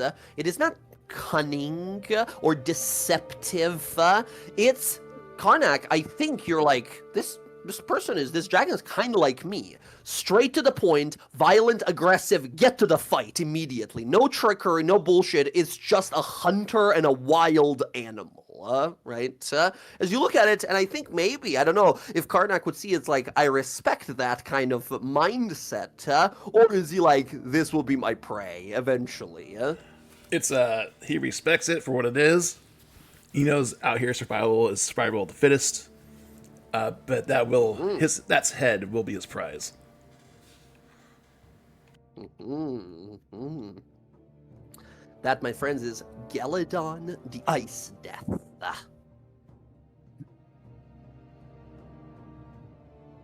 All right. Which, by the way, does anyone speak Draconic here? I do. Same. I could. So, it's funny. This name is silly for those of you who know Draconic, because it means Geladon means death from ice. The ice death. If you read it out fully, right? You're like a bit of a for people who don't Death speak from it, they ice, named it the that, ice right? death. Death from ice, the ice death. Yes.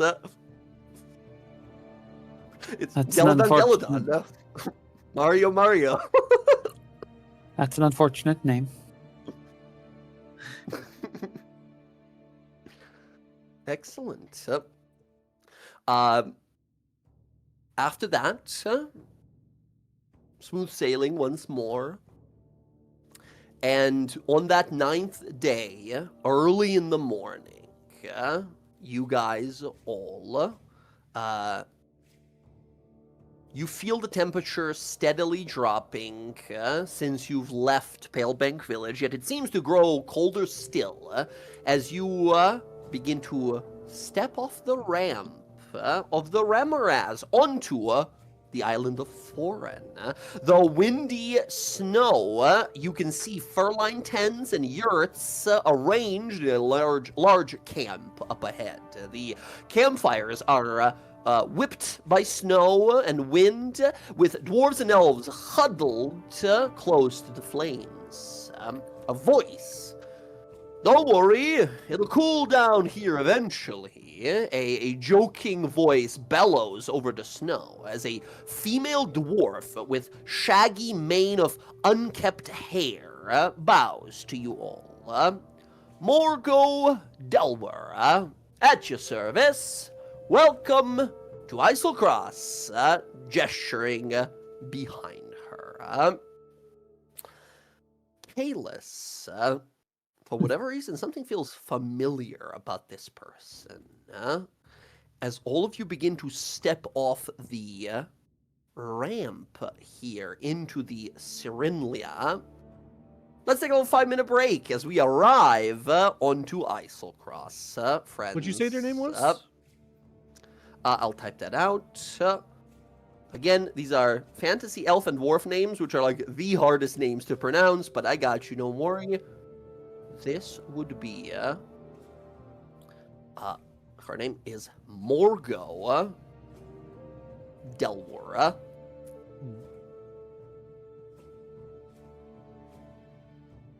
Hell yes. Hey, good find on the art there, Will. Awesome stuff.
Sorry, I'm back. I am back.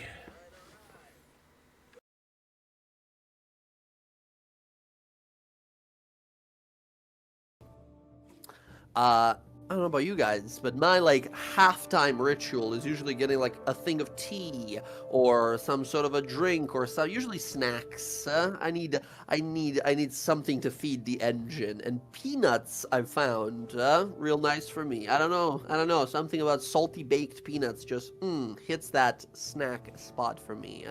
Cashews. Almonds too. Cashews, Yeah. almonds, yeah, all great. I can't do anything too salty or stuff like that that'll stick to my hands because I gotta do a lot of typing, and then it's more of a hassle than a snack. But yeah. All right. Friends, we return. Standing there in front of you as you walk off this extended sort of this long this long kind of platform, this gangplank. You see this dwarf woman standing there. Gives a little wave to you all. Says, "You all definitely look like you're on some sort of an important mission. Most people that come here are looking for something specific. So, how can I help you all?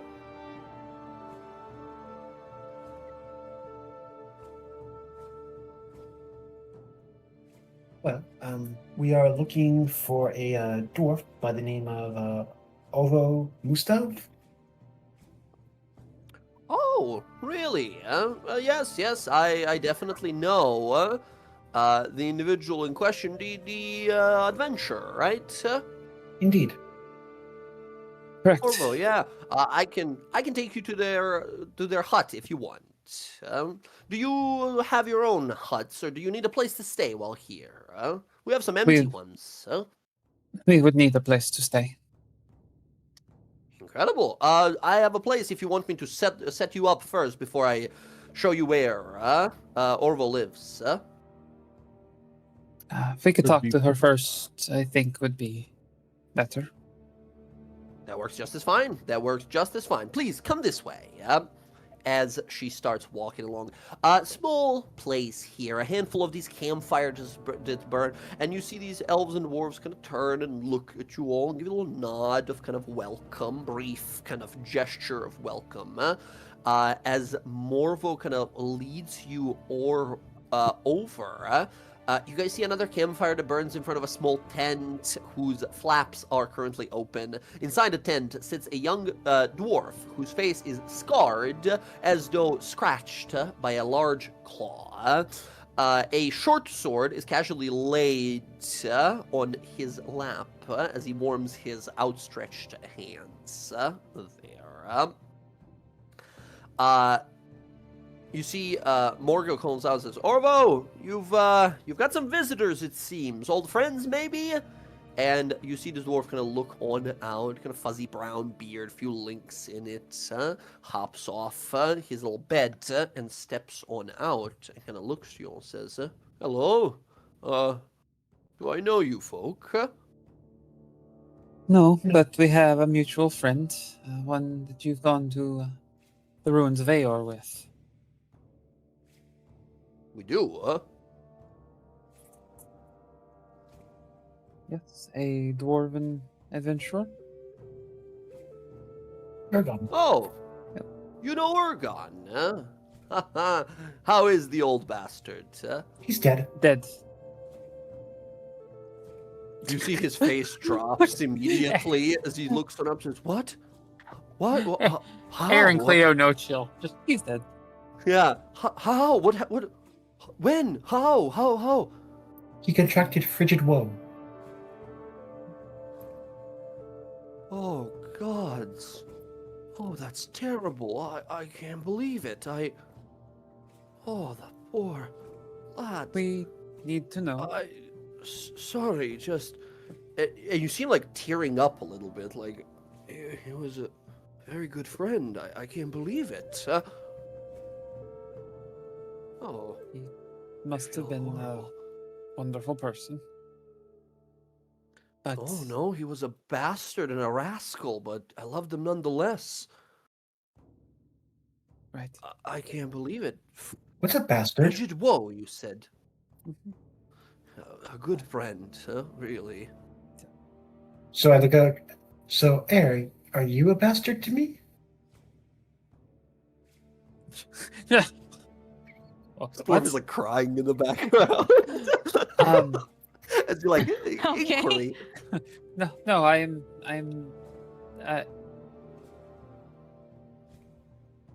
so bastard does not actually mean a good friend. Bastard is a bad word.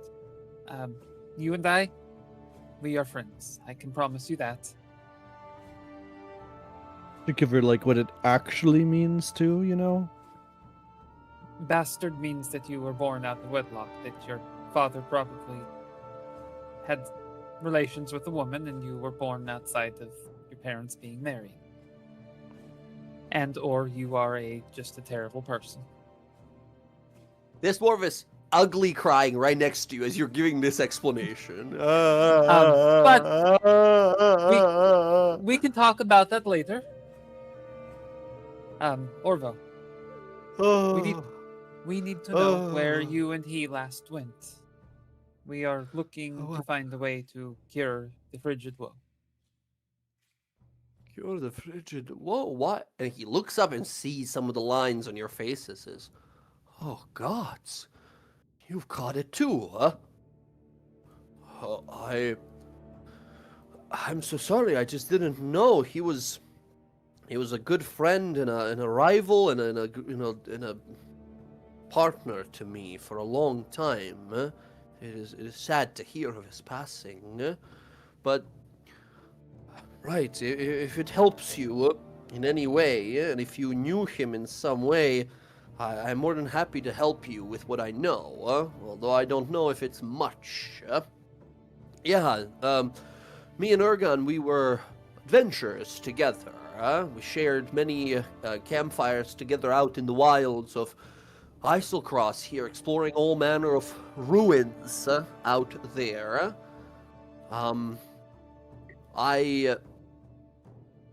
I found a spot. There was this location. I heard about another ruin out here on Foreign, on the island here. And me and Ergon went out to explore it. It's this place. We found the name of it was the Sol's Vault. An Aeorian ruin, partially submerged, sunken, sort of, in the water, in a region of Foreign where glacial ice is very thin. Explorers call this region Thin Sheets. I think this place is pretty well preserved, as it is, because the structure seems to have been reinforced by magic of some kind, as many of these majorly buildings and towers were. So it's this place about 200 miles northwest of the village here. A handful of days of travel, to say the least, and we've noticed some interesting things about it while we're there. For example, do any of you know what ice methods are? Would I know what an ice method is? You can give me a, this would be a Arcana check. Karnak, probably, maybe not by name, but Rodri, certainly. Both of you have encountered some. Remember those little ice goblins you fought on the ice? You're like, yeah, ice methods. I remember those. Oh, those little bastards blow up when they die. Oh, those were so fun. Yes. Air, the word method, it sounds like elemental in nature, but nothing more than that. Rodri, certainly, like, yeah, very minor elemental spirits, usually mischievous, usually just annoying rather than really dangerous, but in large numbers can be problematic. Uh, Yes, they are very you tiny. see... Right. This place, this Sul's Vault, is where we found these little ice methods. For whatever reason, seem very drawn to the place. There was a lot of them. We found this ruin after following one of these creatures. It's sort of obscured and difficult to find, but these ice methods seem to be almost invited to it. So we just followed one, found the place. It appeared to be some sort of a Aeorian, which Aeor was this place that existed here, this big floating city that fell down and shattered into a million pieces. That's what everyone is scavenging out here over the last few decades. This Solsvolt, I believe, was some sort of a lab, one of those pharmaceutical places, it seemed. A lot of alchemical tools and long glass vials and strange colored liquids in it. We explored only 3 of its chambers before being chased away by, well, we thought cursed men at first. Warriors in metallic armor with blades that came out, but no, I got a good look at them. And Ergon said there was no one in the armors, as if these armors were moving by themselves, ready to fight. Me and Ergon, we had no idea what we had. We grabbed as much as we could before we left, and I don't think either he or I knew what those vials were. Cleo kind of was like, what do you mean there was no one inside the armor? And you all kind of notice that for the first time, like, Cleo's hands are shaking. I don't know, as if moving on their own, like a soulless suit of metal just came swinging at us from around the corner. Like, puppet? Yeah, exactly. Quite a lot of them, too, had big spikes on their gauntlets. We got out of there as soon as we could. They were malicious, let me tell you. Who's that Pokemon? Oh, I see. Her hand's like still shaking uncontrollably. Here puts We like didn't a know. hand We up on didn't her want shoulder. to risk. We didn't want to risk any more trouble there, so we got out. I sold my share of what we found here to the buyer, elven person that stays here. Very great deals at all times with them. Ergon decided to hang on to his share and head back home to Palebank. And now he's dead. I can't believe it. That was quite some time ago. A few months, 2 months almost since I've last seen him, maybe more. Can you tell me this? Did he suffer much, or did he pass peacefully? Do you want the truth? Or do you want a lie to make you feel better?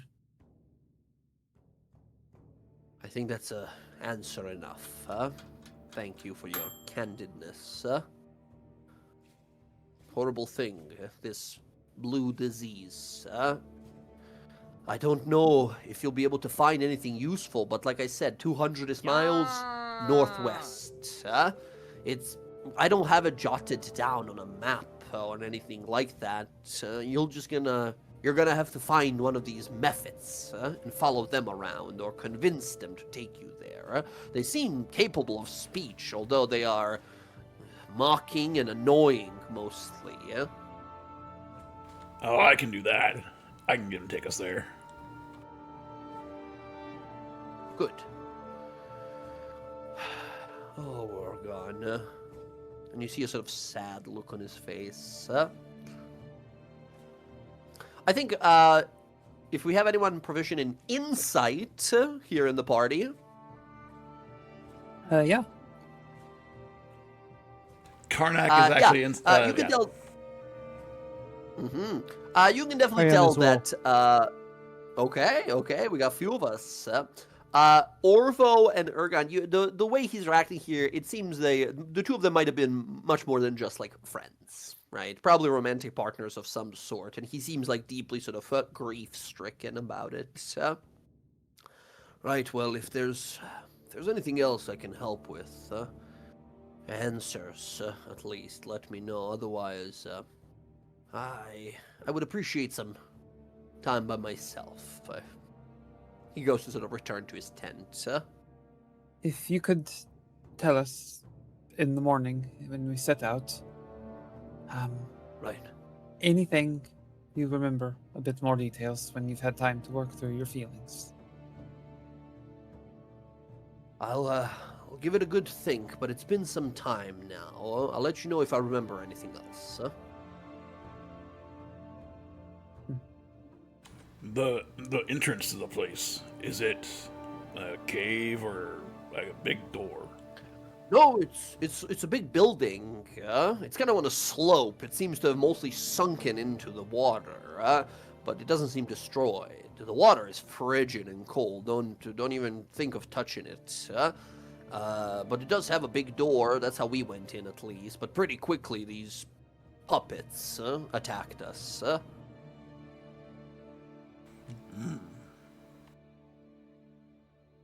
Good to know. Best of luck, and thank you for letting me know about Oregon. They'll be missed. If you want, And you see he sort of... at any point you want to talk about it, I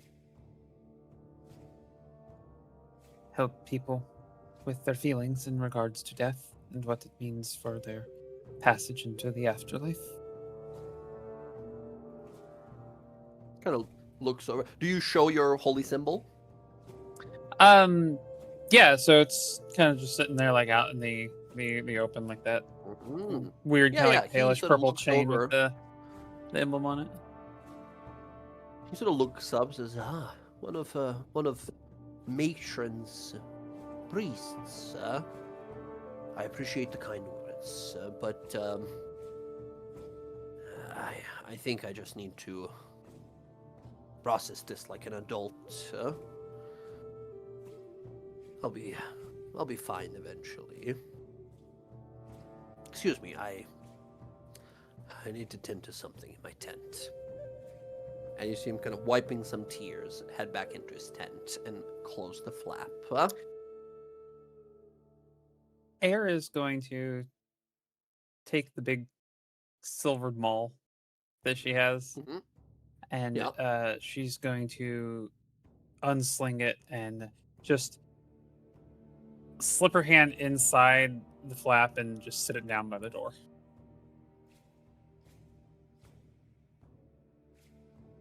You leave it there? Yeah.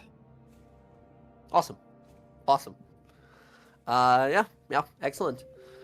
You see the person who brought you here, Morgo, this dwarf woman, kind of looking a little saddened for Orvo. Morgo says, damn shame. I knew Ergon myself. He was a good fellow. A little ornery and moody at times, but not deserving of that kind of fate. Come, let me show you a place where you can stay, And she leads you through this little village, and does point out, says, that big tent over there, that's the buyer's place. You can offload any artifacts you find, or purchase any odd things they might have. But this here, pointing forward, you guys hear the sound of the wind and biting cold kind of die down as she leads you into a little yurt that is set up here. A cold fire pit marks the center of this hide-covered floor. An open crate containing packaged rations and a few other items stands next to the door. You see Morgo kind of looks over and says, this here was a place a fellow remained here. You can stay. It belonged to this fool, rich elf, named Bertrand, who came here looking for adventure. He found the inside of a saber-toothed tiger instead. Should be some food and the like in here. It's yours now. Just sort of gestures to this whole tent, like, take it. It's all yours. Excuse me, Miss Delaware. Yes. You wouldn't happen to have a place of prayer that...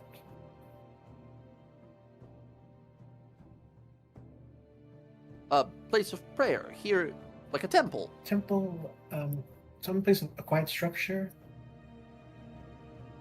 Nothing out here. I'm sorry. There's barely, there's maybe 180 people living here. I know them all personally by name. Not one is a priest or a cleric, nor shrines or temples here. I'm sorry, friend. Oh, okay. Thank you for your answer. Morgo, do you typically greet all the boats that come in to Sirinla? Usually, I try. I'm sort of second in command, I guess, here, working under Professor. Do you recognize the name Duskbraid? Duskbraid? It sounds vaguely familiar. Could you give me some more detail? There's a dwarven wizard named Vaughn Duskbraid. I'm wondering if he may have traveled through here some time ago. Duskbraid. Oh, a mage, right? Yes. Yes, came through some long time ago, actually, with a group. Had a few people with them, right? I don't know. Can you tell me more? Well, they were adventurers, you know, high-spirited mercenary folk looking for treasures, and I believe they were asking about some particular kinds of artifacts. I don't exactly know which kind. They spoke with the professor, the person who's sort of in charge here, placed here by the diarchy of Uthadur, by the queen herself, Professor Gulrim Shalebrow. He's been looking for all kinds of artifacts out here for the diarchy, but this Braid fellow, you said, he came on through also looking for some sort of an orb or a crystal or something. I don't really recall. I'm sorry. Thank you for what you do remember. Oh, If you do have some It is- time, speak with the professor. He might have more answers for you. thank you. Right. Well, if you all need anything else, anything you need purchased, the buyer's tent is right there. If you need anything else, otherwise, seek me out. I'll be around and about Cyrilnia here.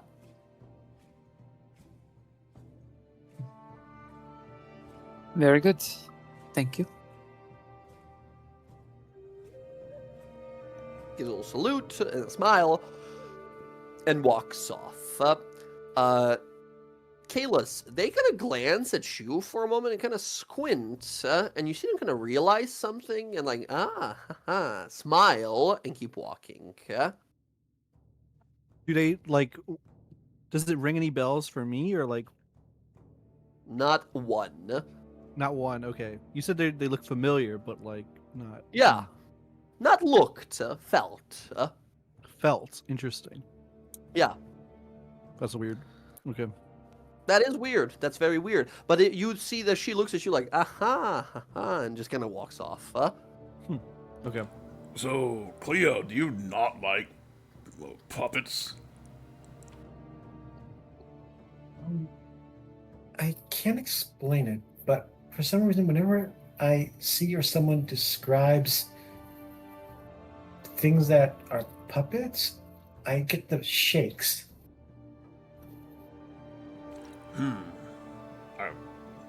So you're not scared of them, but you just don't like the word? No, they do frighten me, but I don't know why they frighten me. Okay, I'll cut any strings I see attached to things. I appreciate that, Karnak. Thank you. Just make sure it's not an important string that we might need. You might have to yell it.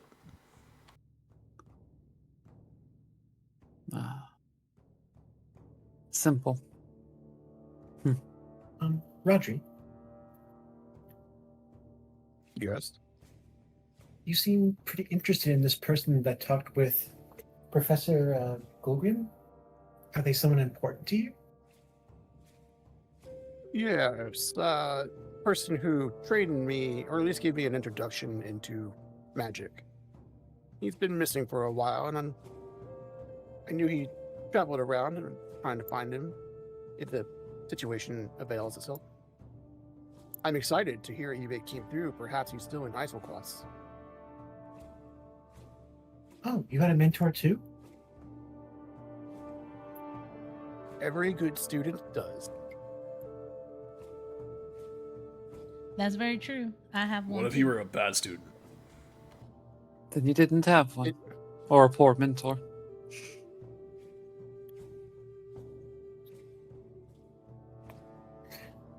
Well, I would like to talk to this professor. I don't know if my mentor was good or bad. She just taught me how to survive.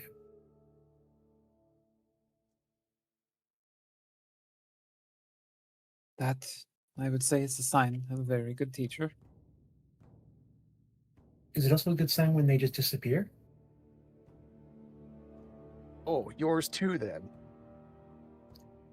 Yes, and you see Cleo goes into her bag and pulls out a note and shows the group. Put it in the chat. The Roll20 chat. In the Roll20 chat.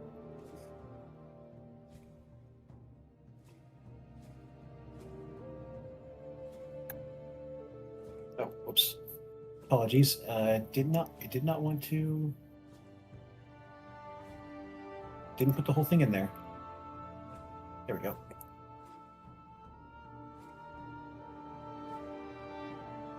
Who's that Pokemon?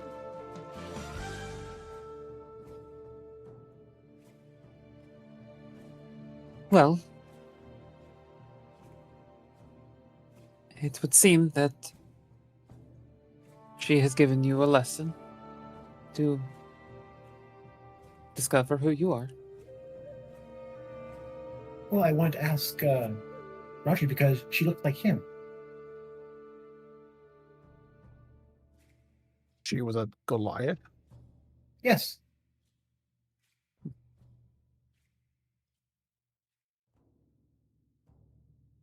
What profession did they have? I don't know.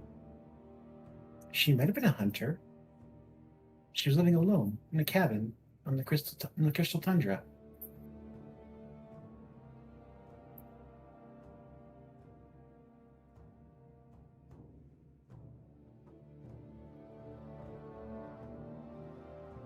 Well,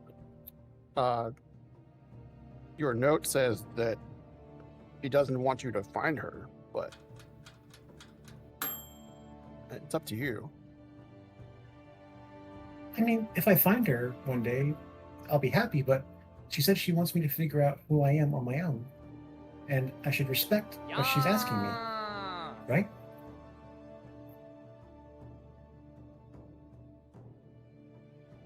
You don't know who you are?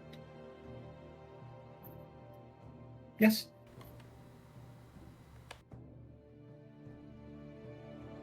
So you just woke up one day?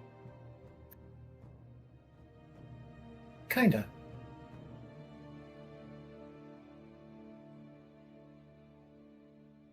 And they were there when you woke up?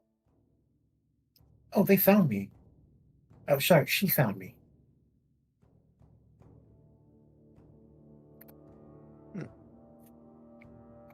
think it might be a good thing that you were found by this person.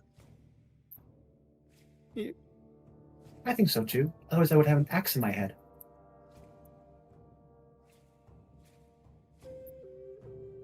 What? Oh yeah, no, I was attacked before she found me. Oh, you are very lucky. We are lucky to have good mentors.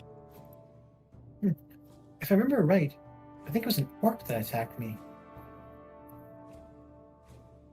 It wasn't me. Oh no, he's dead. He's very dead. I blew a hole in his chest. You speak about passing very casually. It is sort of disheartening to hear. Or at least maybe disturbing would be a better word. Is it? Why? Yes. Oh, well, I Why? apologize if I'm disturbing you. You're not disturbing me. I mean, you lose a loved one, you probably want to be told with some tact. That was hard to witness.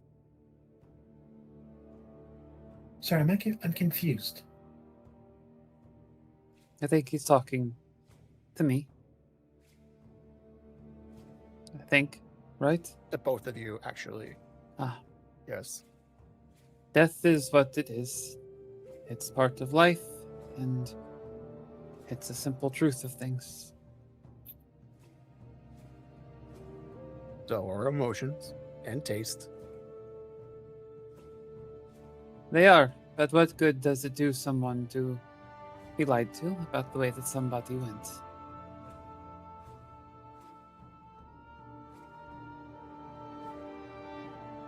I'm not saying you needed to lie. I'm just saying maybe bedside manner would have been more appropriate. Would have been a waste of time, would it?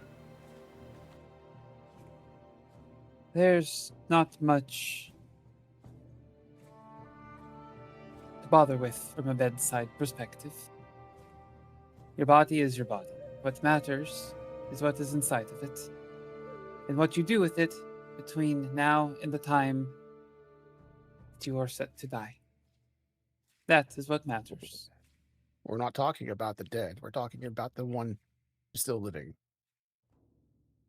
And they should focus less on the ones that have passed and more on what they should do with what is inside of them.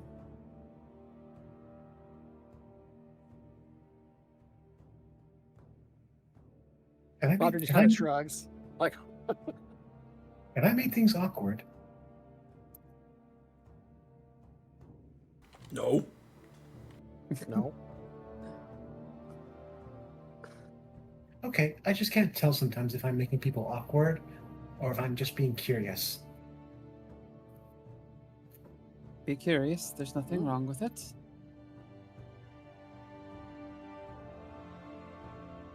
As you guys are having this conversation, I think most likely of all of you, I would probably say, probably Kalis. Kalis, you kind of glanced over. There's a chest. There was that open chest in the corner. While they were having a conversation, if you wanted to go take a look, you could have. Yeah, I'll go take a look and see what's up with this chest. There's some like stuff in there, maybe like useful stuff. You realize like, oh, interesting. The dwarf lady said that we can just Morgo said we can just use this place. There's a handful of things in here that might be useful. You find 50 days of food rations in here. Oh my gosh! Okay, amazing. A 50-foot silk rope. You find a thick blanket, a grappling hook, a miner's pick, and a book titled "Adventure Sexy: Impress Potential Lovers with Great Deeds" by Scanlan Shorthold. Oh my gosh. Can you give an inventory? Yeah, I will yeah, copy okay. paste all of Thank this you, because thank you're you, like, thank you. what the fuck? What is this? On the poster is like a semi-naked gnome laying there with a rose in his mouth and just like a rose petal covering his junk. Karnak looks over and sees Kalis holding that. And no, unabashedly, when you're done reading that, can I take a turn? It's all yours, buddy. And then he just hands it to him. It's a thick read. It's a big, thick book. I look over to Kiara. Is that what a pirate is? Is that what a what? Well, you said Uh, you said pirates had their shirts open. Is that what you meant? Is that a pirate? There's a lot of men with shirts open, baby. I mean, look at Karnak. He don't got a shirt. He ain't a pirate. It's different. I was gonna say, Kiara, are you you are a great artist. Are you a connoisseur of other performers? Do you think she's knowledgeable of other like musicians and famous bards out there? I think she would know certain famous bards. Then you definitely know this one, right? You've heard of some great performers like the White Duke, and definitely Scanlan Shortholt, a brave adventurer who did some epic deeds, apparently some, like 20, 30 years, you think, at this point. And he wrote a bunch of these, like, adventuring books, but is performance, a performer, a singer first, right? Coming out with some amazing songs over the years. And he's also a person who loves experiencing all kinds of warmth and closeness of presence of all the kinds of creatures of Exandria. Oh, that's a interesting book you're reading.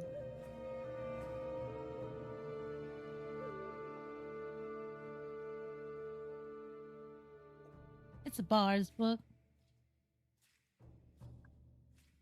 Like you? Kinda. I mean, he writes about things in there. It's pretty interesting things in there, actually. I don't think someone like you should read that book, Cleo. I think there's a lot of things in there you might have a lot of questions about. I mean, you can always ask me. It may not be something that you would want to read near your religious temples, that's for sure. Is that not allowed? Not that kind of book.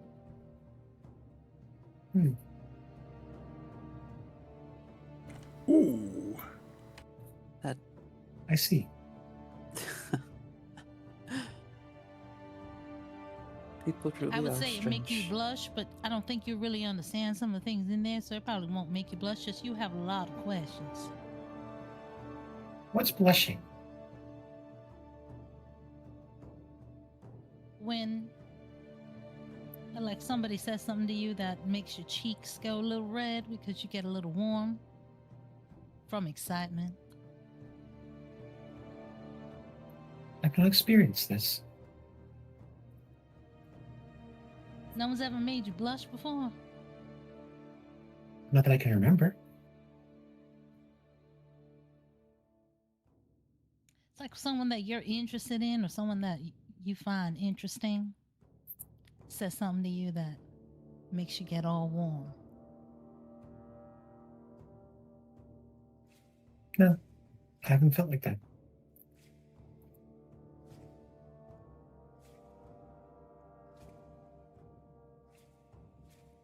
Oh, well, maybe one day you will. Could you teach me? I could Whoa. teach you. I could definitely teach you if you want to learn. Whoa.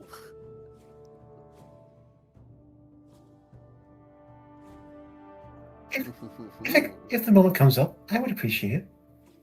All right. Well, when you find someone you're interested in not a friendship way, do you understand what I mean by that or no? Someone you want to bang. Yeah. Well, He's like looking through the book as he's eating in the background. the bang, it could even be just a kiss. It don't have to be a bang, Connor. It could be like someone you like to cuddle with or be around, but not in only a friendly way. I will make a note of this. It's not always about sex, when you like someone, it could be a lot of other things. People think that's all bards are is just having sex all the time. Sometimes people just want you to hold them, be affectionate to them. It's not always about that. I've heard of that term. Mentor said it was for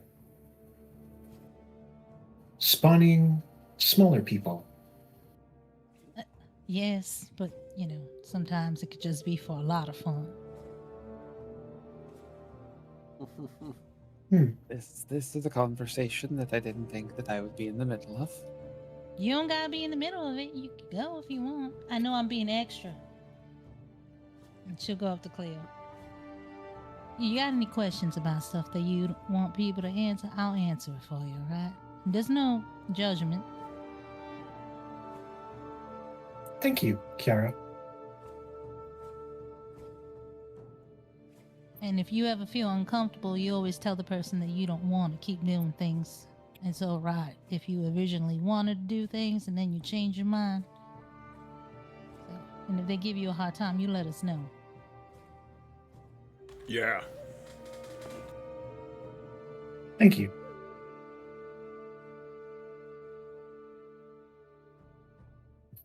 She's gonna go and read the book with Karnak Alright. and point to the real nasty parts in the book. Yeah, it's pretty Giggles in the raunchy corner. already. It's a pretty raunchy, like, already, yeah, as You're you're gonna like looking this part. through. It's like monster manual fuckopedia, right? It's just a bunch of different monsters that Scanlan Shorthold has gotten with over the years, right? It's pretty raunchy. As Is it supposed to be cube shaped? It's supposed to be what? Amazing. As we cut away from that. Perfect. Friends, you can rest here. You get a bunch of food rations. All of you, yes, can mark down 10 here as Cleo doesn't seem to need any here. Yes, there's some interesting stuff in there if you guys are interested in, a miner's pick, a grappling hook, extra blanket, a thing of rope if someone doesn't have any. Silk rope is the one that's like just as long as durable, but like much lighter. It's much more expensive, really. Yep. Apparently some elf fellow had it. And I'm saying take mining pick. Have it just in case. mining pick, yeah, sure.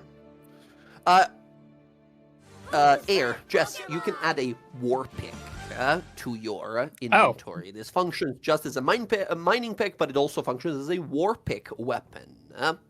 Oh, okay. Which I believe, if you want to, it also has the sap weapon property if you want to switch to that. Again, because your class doesn't come with weapon masteries because it came out before that came out. Much like we decided, Paladin, you can have 2 weapon masteries going on at one time. Yes, I have Okay. Graze and Cleave is what I have. There we go. Perfect. All right.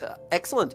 As you guys spend the evening there, the cold wind blowing on by at all times, and you guys feeling the cold setting in within your blood or on your clothing. We know general direction of where to travel and how to find this place. As you, yes. DM. Not that particular night there, for that person that just messaged me. And what was that, Will? At the 4-hour mark of the long rest, while everyone's still asleep, Cleo will have gotten up and she will inspect everyone's gear as well as the tent to make sure everything is good, because I'm going to be casting mending to make sure there are no holes or Very good. nothing's damaged, and she's just going to make sure everything's all good to go before the trip goes. There might be some tears and scratches a little bit in our clothing. Is that those of you who took damage during the cave fight, right? Some scratches and rips here and there, but with a few castings of mending, you can easily repair most of it. Are you fixing it Very or good. going through it? I think if Cleo finds any holes or damages, she was like, "Oh, I can fix this." Mhm. Mending, and then she'll just make sure that everyone's immediate gear is good to go. Because in her mind, she's helping. Very good. I'm gonna whisper you something then. If you're going through my stuff, like at least through like her gear proper. The night goes on uneventfully, and as the morning rolls around, all of you gather your things and realize, okay, 200 miles northwest of here, further inland, we're going somewhere. Indian. And our best way to find it is to find one of those ice mephit creatures in that area. Yes? Yeah. Were we gonna have a chance to stop by the buyer? Yeah, absolutely. The following morning, you can totally head on over. You I approach. would also- You see. Uh-huh. I would also like to talk to the professor before we leave. Very good. Let's start with the buyer first. You head on out yourself there, Karnak, and anyone else if you wanted to go. I'm going to the along. buyers. Yeah. Anyone coming with me? There was words in there. I don't know what you actually said. I'm going to the buyers. Anyone coming with me? I'll go with you. I'll go. Mhm. I don't mind swinging. Very by. good. Very good. You guys walk over and you see what is definitely the largest tent/yurt here. As you guys enter, the sort of pungent smell of incense fills the yurt, whose walls are painted with glowing arcane runes. A brass brazier burns brightly at the center of the floor, around which are set a few plush chairs, a bed, a large stone chest. And on one of those chairs, you see an elf reading a book. You see a small dragon with green butterfly wings is curled in the elf's lap. Here, looking up to see you, you see a rather sort of like long blue robe with all kinds of like colors and little like dots and sketches throughout it. A rather like kind of like androgynous, kind of non-binary looking elven individual. As we see this person, the buyer. You see them kind of. They look over and you says, "Oh, new customers." He stands up, they stand up, and pick up this little fairy dragon. Sorry, man, I had to sneeze. They pick up the little fairy dragon and let him go as the little butterfly wings start flapping. Yep. Says, off you go, do. We got business to do. Yes. Hello, welcome. Good to meet you all. My name is the buyer. A simple title suffices for the transactions we do here. I deal with all manner of magical artifacts, potions, and odd things found out here across the ruins by many adventurers that come through here. Is there anything you seek or sell that I can help you with? I'm looking for something that could maybe make me jump a little further. Yeah, something like that. Jump a little further. Let me take a look here. They snap their sort of fingers, and you watch the stone chest, a set of runes, vroom, vroom, vroom, glows on it, and it opens slowly. As they look inside, you watch like, no, probably not that, probably not that, probably not. Oh, let me reach down. And you see them like reaching into the chest, even though the chest is like that big, their full body goes into it, looking through the chest, looking out. Nope, not that. Let's see. Karnak, this person might have some uncommon magical items of your interest. Give me a D100 roll here, Rav. On a 36 or higher, they will have the item you seek. Nice. They look on around and say, oh, I think I have just the thing. And you watch as they pull out a item you think you would be very interested. Sitting there are nicely made sort of brown leather boots with iron sort of tips and bottoms with little straps on them here and there. You see they kind of look on over and say, this will probably do just fine what you're looking for here, as they place these magical boots in front of you. These will allow you to leap long distances. One of the adventurers that came on through sold these off to me about a few weeks ago. For a fine item like this, a fair price of 400 gold. Ooh. Is that a lot? It's more than I've got. More than Oh, most of us. shame Have. to hear. I'm sorry, Jess, what was Shame that? to hear. So that's more than most of us have. As he does, yes, present to you, possibly for sale, these boots of striding and springing.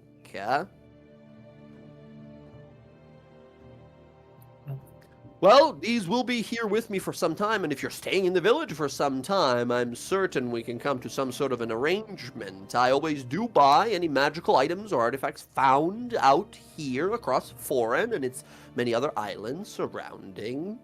If you find any other rare antiques or trinkets or artifacts, I would be definitely interested in trading or buying those for you, reimbursing you for whatever the price, allowing you to perhaps purchase these.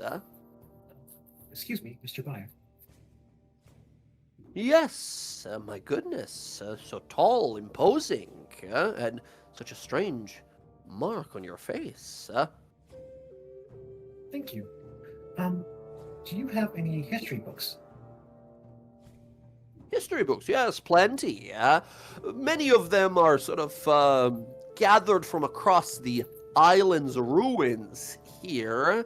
I am well versed in quite a few languages, but even some of these languages of the old Aeorian kingdom I can't read myself. Are you looking for any of those rare kinds of old books from Aeor here, or just general history books? Current history, but if there's anything that catches my eye, I would be intrigued. Do you have any? Yes, absolutely. I have a few of Aeor as well. I have some current history books as well, although I have general history of Exandria. It's a little more of a lighter read. It kind of summarizes a lot of the events throughout the many eons. I have some specific ones like the wars of Shadow and Blade, the War of Scale and Sword. We have the undertakings of the Underdark. What kind of topic interests you? Everything. Everything. Well, I have a handful, a few dozens of these tomes. A history tome like this, he produces the one that's like general history of Exandria and its many events that went on. A tome like this would cost about 20 gold pieces. It is well preserved, published by a trusted publisher and documentarists of Cobalt Soul libraries and such. And you won't find another copy on all Foreign. I'd be interested in that one. And I'll start going through my pouch and produce the 20 gold. Yeah, he will hand you the tome. Hold on. Before she does that, Oh, yes. she's gonna take her coat off because we're gonna negotiate, and she's gonna lean over the counter so that way she's like very like you can see her cleavage. She's gonna say, "Now, is there any way we can get some kind of discount because we're gonna be doing amazing things, helping a lot of people." They look on over and kind of look a little surprised, and a little smile on their faces. Give me a persuasion roll here. I would love for this man to just be like, "Sweetie, I'm gay." 19. They look on over and kind of smile, says, "Oh my, quite a negotiator here. A hero in the making, perhaps. Someone I would definitely love to make friends with. Pleasure to meet you. Name is, well, the buyer. Might I have your name?" She'll hold her hand out, like for someone to kiss it and give it to him. My name's Kiara. It's a pleasure to meet you. You're having a wonderful store here. They grab your hand and sort of like incline forward, but they don't kiss it. And they sort of smile and say, "Thank you, it's as much as life offers out here in these dangerous places. But yes, certainly, you seem like quite a jewel hidden in the tundra out here, coming across my yurt here. We can certainly do some business together. How about this? A start of our business relationship for now. A humble discount for your friend here. Let's say instead of 20, we'll call that 12 gold pieces for that tome for your friend." Well, I really appreciate that. And we are definitely going to come back here way more often. Oh my, well, I certainly appreciate your appreciation. And he'll hand over the tome for 12 gold pieces. Thank you, Mr. Buyer. Do Love- you have? Of course. Lawbearer's blessings upon you. For sure. Just sort of shrug. Obviously, like an arcane mage of some sort, like, sure thing, whatever religion does your thing. Do you have anything from them about the Source Vault? Either The Source Vault? I don't... Oh, I've heard that name before. One of the ruins, right? correct? Right. Well, the two dwarves, they went looking into it before, right? What were their names? Orvo and Oregon, was it? That would be correct. Yes. Right. Sorry, friend. Nothing on the actual tomes about it, but I did pick up a few items from there. The benefits of having adventuring friends like those two dwarves. Few interesting things. I don't know. I've sold most of them off already, but there was a few sort of potions, a magic sword that was sold. That was bought by me, I suppose. There was a few just sort of items. It was like in begemmed, bedazzled candelabra and some interesting things like that. What kind of sword? It seemed like a simple enchantment. A blade that increases its own sharpness, ability to cut more deliberately. There was also this one item, I think I still have it, and they look on through and say, I have this, and they bring out a set of clothing. You see a long, kind of golden robe, and they sort of hold it out. It says that this was one of the things. It's not magical. I've inspected it a few times, but it has all these insignias of probably some sort of organization or company or a guild that existed in the old fallen Aeor. I'd be willing to sell it to you if you want. The material is quite fine, and it seems to be magically at least preserved in a way. It doesn't seem like it's rotting away, or it will at any time soon, even after all these centuries. I'd be willing to sell it to you for 10 gold pieces. Looking at it here, it doesn't look like something a mage would wear or like a fancy noble would wear. It almost seems like a medical coat. You know what? I will take that. That seems like it might be useful for what we are about to do. Grand deal, my friend. And of course, kind of looks over to Kiara, kind of smiles, and says, let's call that 7 gold pieces for fair beginnings of business among friends. Fair enough. he hands you over this medical coat. Huh? What's the Excellent. What's the value of this thing? And Karnak's gonna pull off his rope and put it on the table. Oh, very interesting. Looks over, says, can I have a little help here? And you guys see the tiny, I don't want to say tiny, it's like that big, like tiny little dragon with butterfly wings, flies on over and lands on this thing of rope and kind of walks up and down the length of it, its eyes kind of flashing a bit as the elven mage kind of waves his hand a few times, his own eyes flashing like that of the little fairy dragon. Says, ooh, how interesting. An animated rope. Very interesting. Very useful should one fall into a ravine or a deep cliff, a hole of any kind. Quite a find.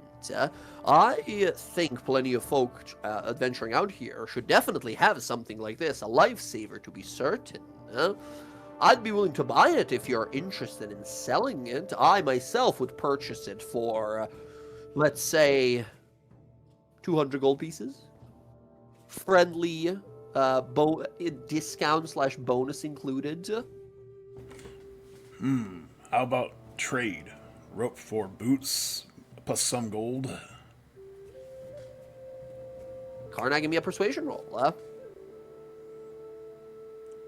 Persuade. Hey. What? Amazing. Wow, look at He you. looks you up and down, says, a mighty fellow like you, I doubt they need any kind of a rope like this. No, these boots might be much better of a fit for someone like you. I am definitely interested in doing business with you. Can I show some cleavage? His shirt is he open. just sort of nods. Yeah, it's Yeah, the they makeup. sort of The makeup nod. Kiara They- put on him. They are looking equally interested in both Kiara and Karnak here. This person's preference, at least. Kiara is sort of smiles. Impressed. Very well, of course. A fair deal, I think. These are, some of these items exist across the world. Both of these are nothing rare or scandalously legendary. If you're interested, my dear friend, a 1-for-1 trade here. Rope Deal. for the boots. Deal it is. They shake your hand, and the rope of climbing goes into the stone chest, and you receive yourself your magical boots of striding and springing. Rav, go ahead and put those into your character sheet. Keep in mind, from now on, it's an attunement item, of course, and your speed is 30. If it's less, it's always 30, no matter what. And the ones on each turns, as if you had the jump spell on. You can spend 10 feet of your movement to jump 30 feet across. They sort of look at him and say, now do be careful, my strong and handsome friend. These, while very useful, might be a little problematic. The fellow that sold these to me told me they were using them while adventuring out here, leapt across a frozen lake and went right under. They don't magically make you land safely. They just help you leap off the ground. If you land on some thin ice, well, you're a hefty fellow. You're gonna go right through. No, I'll try to remember that. I can't get the boots to be dragged into my page. It won't move. How do I... Oh, is it the 2024 version? It's telling you like, hello from the future. Fuck you. We won't let you. No, I can't even grab it. Oh, what? Hold on. Let me take a look at your character real fast. What? I tried to open your character sheet. Roll20 says, sorry, it looks like your session has expired. Please exit the game and log back in. Oh, boy. Fucking Roll20 bastard. All right, well, Roll20 is having a bit of a hiccup. Let me try to log back in. Why are you like this, Roll20? Okay, give me a sec to hop back in. But I mean, like, you don't need to mechanically drag it in. If you want to just That's click the fine. little plus in your character sheet and just write in like boots of stride, you know what they do. This is an item you've been seeking for. Well, I think you wanted these I think at the start you were like, Jay, I would like these. I would like to find these. I was like, yeah, perfect. Yeah, for sure. Hey, Yes. I think out of curiosity, Cleo is going to cast Detect Evil and Good in this shop. See if anything kind of stands out to her. Can you click the spell here so I can just see what the types are that you can locate? Oh, you did. Sorry, I was logging in. All right. Looking about, yes, the little dragon creature is a fae. The little, currently invisible pixie friend of Karnax, his seemingly fine familiar, is also fae. Other than that, let me see here. Everything else you've kind of detected before, and I think you detect a little bit of something interesting from Kiara. It's not necessarily any of these types, or like it's kind of like a kind of giving you a little bit of a signal, but it's not strong enough to be any of these particular types. Although there's a little, like a mote of light within Kiara. What that means, you're not exactly sure, but yeah, it definitely lets you sort of detect it. Follow-up question. I sent you a whisper a while back. Do I? Oh, you did? Hold on, let me see. I missed it. I'm sorry. It's all good. Yeah, absolutely. You can give me a religion roll. If you want to do it in secret, you can. And I'm also going to add my knowledge from a past life to this as well. Yeah, absolutely. Okay. Yeah, you definitely. Okay. All right, excellent. You see the buyer. Oh, I guess you detect a little bit of Fae from the buyer here. You think they might be some sort of like Eladrin rather than like pure elf, right? Other than that, nothing else, nothing particular here in the room. Huh? They sort of look to you and says, "Well, lovely business, lovely business. Is there anything else that a fine group like yourselves are looking for?" You've been here for a while. What? Hmm. You seem to be a mage of some sort. Do you recommend any low-level spells? Recommend. I have some spell scrolls if you're interested. What do you have? Well, let's see what we have in the old stone box. They flip on through here. Darren, go ahead and roll me 3D 44. Bit of a weird number. No, sorry. No. 3D 44, right? Not 4D4, 44. Not the D letter, 44, 44. There we go. I got you. Sorry, it can be a little confusing. Yes, let's see what they have here. They have 3 spells to offer you here. They have 2 first levels and 1 second level spell here. They have a first level spell called Drain, which is a first level spell that as an action you can damage someone and gain temporary hit points for the amount of damage you dealt to them. They have the first level Entangle spell, which creates like a 20-foot square that restrains your enemies with like roots, usually roots at least. And then they seem to have a second level spell heal called Earthbind, which is like a very long range spell that makes a flying enemy make a save or immediately be pulled to the ground. And they're selling these scrolls each with a discount. You guys have, usually it would be 50 gold for the first levels and 75 for the second level. They're willing to sell the first level for 30, and the second for 50.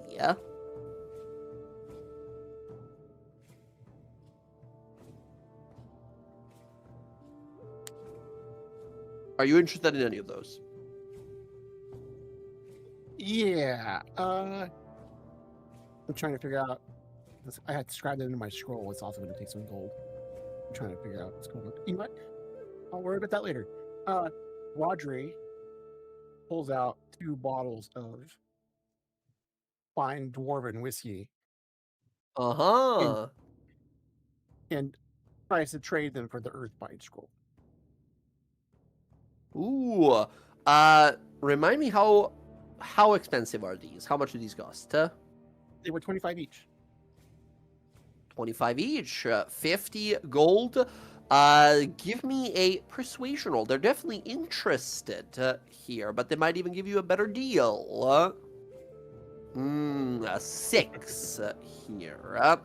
They look this over and says, a fair deal. Very well. 2 of those bottles, here you go. You can have this Earthbind spell. And they will give over the scroll to you. Do you want me to drag in this spell into your character sheet?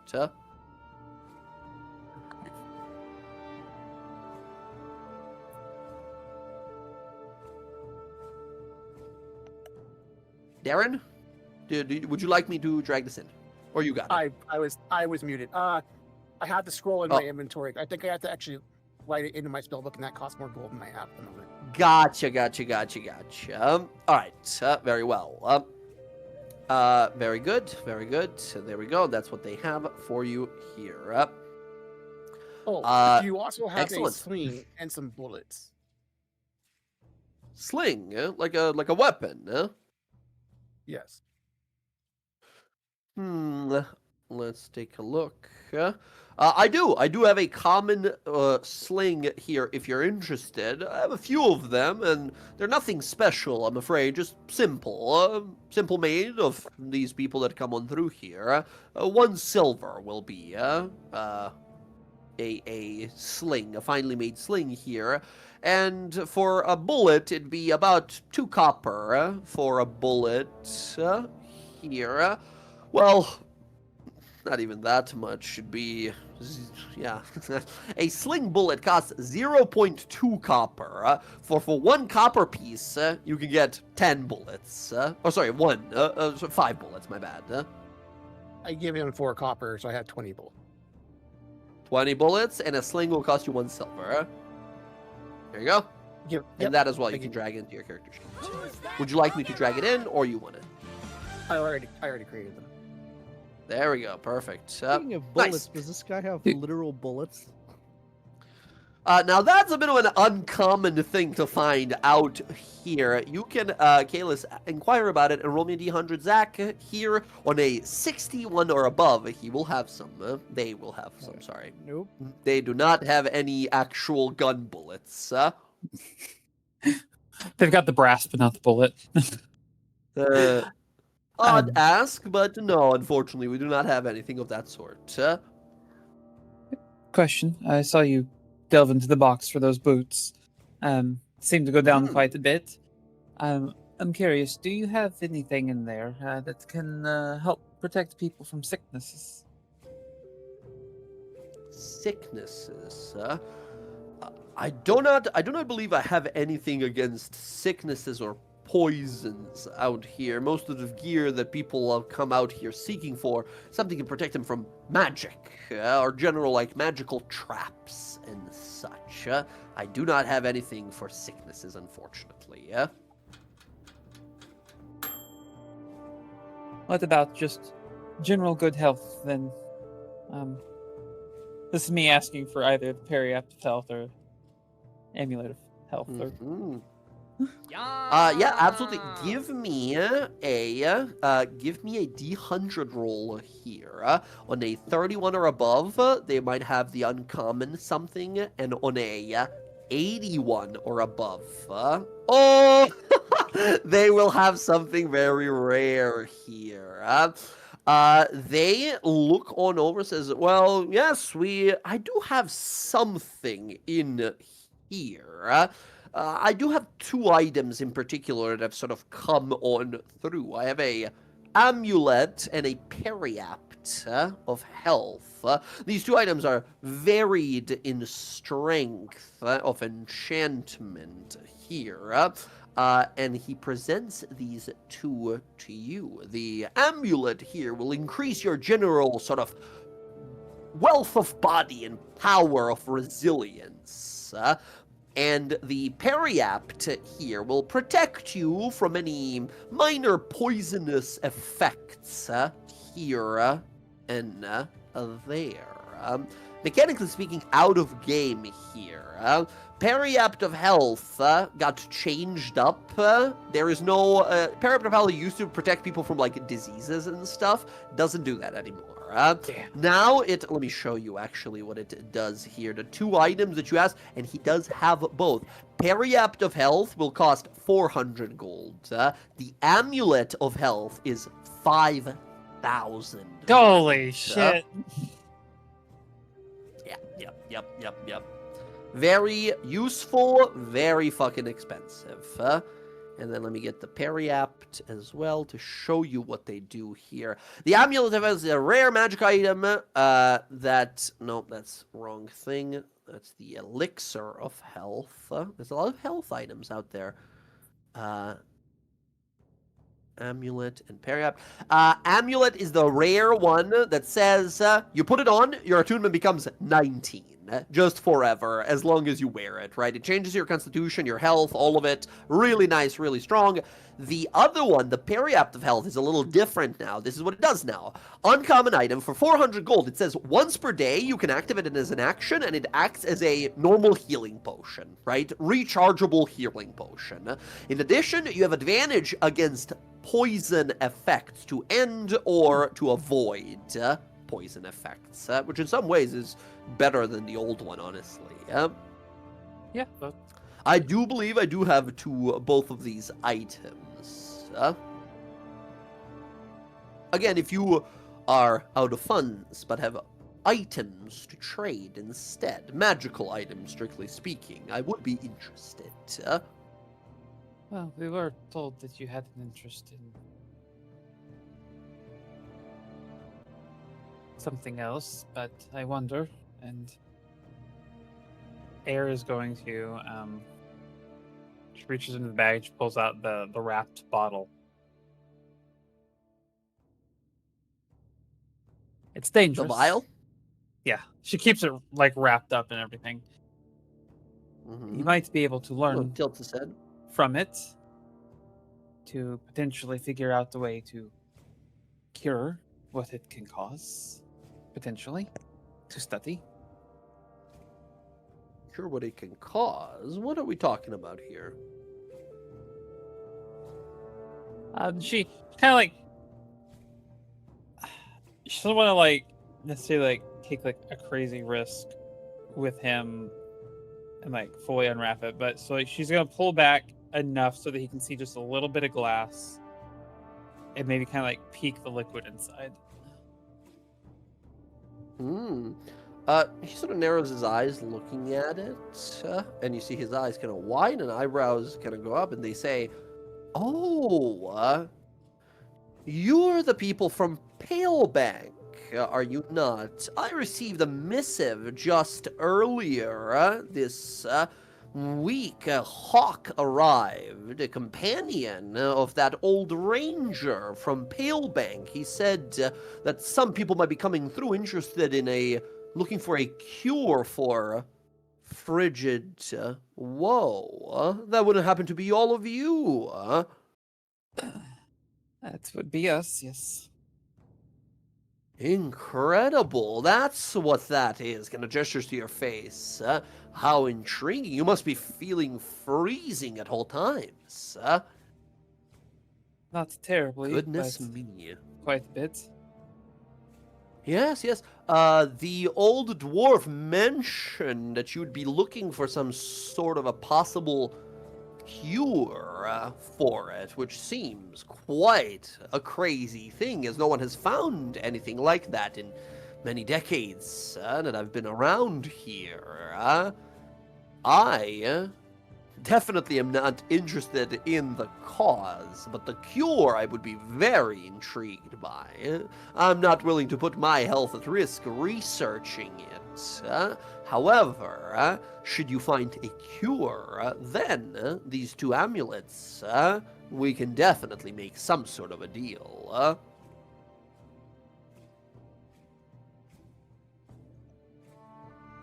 Fair enough. She'll tap the amulet of health. Hold that for me. I will be back for it. Very well.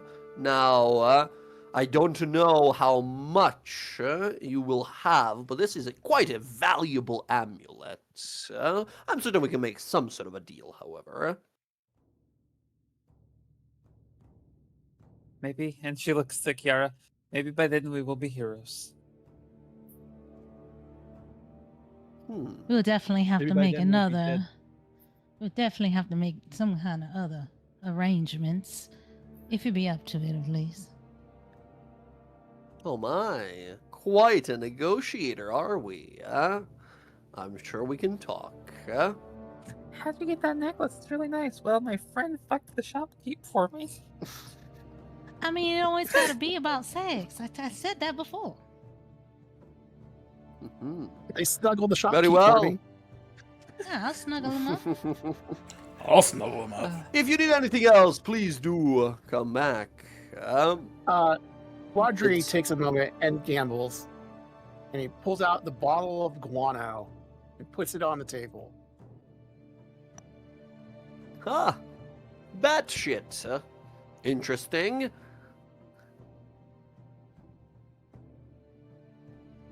Do you want it? Oh, not particularly. I have some similar spellcasting components like it, but not exactly this. Is this a gift, or were you looking to trade for something? I was looking to sell it, yes. Oh, yes, it is a somewhat difficult, tedious at least, to procure spellcasting component for some particular spells. Interesting. I'd be willing to offer you for one vial. I'd give you a gold piece for it. Done. All right, very well. He'll pass you a gold piece. It is, by the way, out of character. It is a spellcasting component for a few spells. So yeah, absolutely, he'll take it. When he said jar, though, Very my well. mind instantly went to Roger. Just pulls this giant jar of shit, just like The boom. giant jar of white bat shit in there. It's whatever. A jar of diseases. Look. My God, that's a lot. Still, a gold piece is like $100, Oh, kind of, I'm not right? A disputing little it, more. yeah. Yeah. Excellent. Yeah, he'll absolutely take it. You guys pick up your stuff and head on out. I believe, Roger, you wanted to talk with the professor here, the sort of mayor of the city. A village at best. I do. I would like to talk to him before we head out. They sort of point you over, and there is a little tent, a little location here, and in there, the few individuals nearby, they point you out to this person.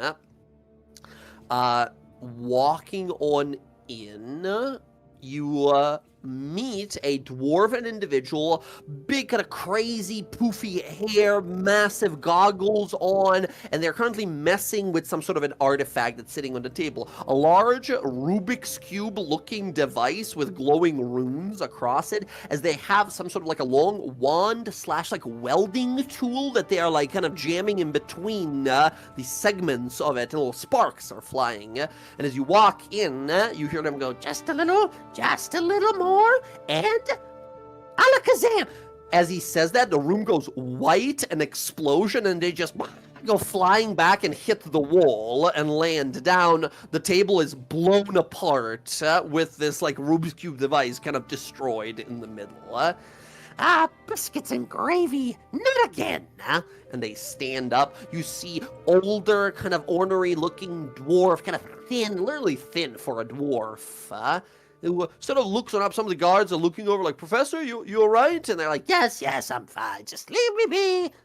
He sort of looks on up to you through these big goggles that sort of enhance his eyes to almost be comically large under the goggles there. What?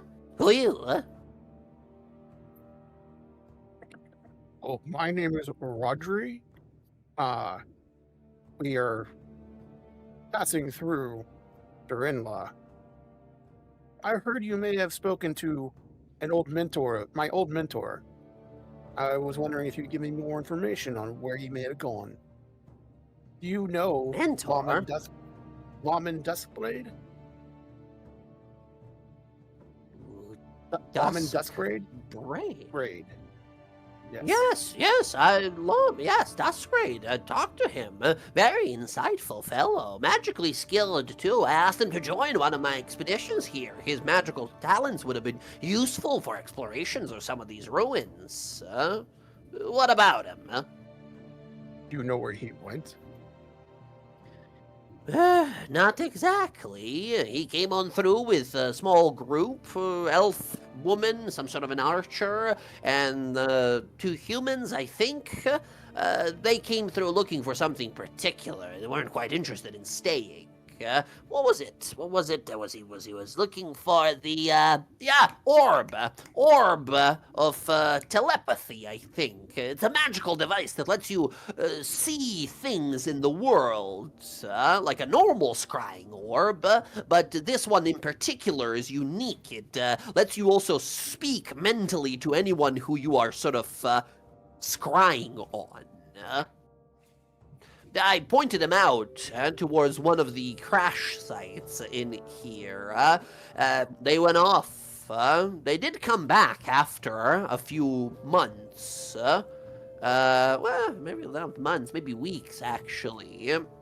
I believe they got on a ship and headed back down south somewhere. Although I don't remember if Loman was with them at the time. Hard to say. Who? What? Oh, who was with them? Which person? Mr. Duskbraid. Oh, Vomit. Yes, okay. Vomit, sorry, I said Lawman. You don't remember if he was a member around when they'd returned. Not exactly. They didn't check in with me. I barely knew them. They just came on through, offered some artifacts that they found, sold some, and then sort of left. But I don't know if he was, met him once. Okay. Are you a skilled wizard like he? Are you interested in some contracted work and exploring some ruins and gathering some artifacts? The diarchy could use skilled mages and adventurers. We have pressing matters, but I may be interested in the future. Yeah, do you know anything about Uragon and Morgo's previous adventure northwest? It's a lot of elf names. Morgo is the second in command here guard who welcomed you in. It's Orvo, right? Orvo, it's Morgo and Orvo. It can get a little confusing. Oregon and Orvo. Yeah, I heard about them. They came on through. We worked with them a few times, contracted them to go out, get closer to the Yeti sanctuary up in the mountains, as well as the Fortress of the Dead Jarl. Some of these places that are a little too dangerous for common folk and more so suited for our adventures.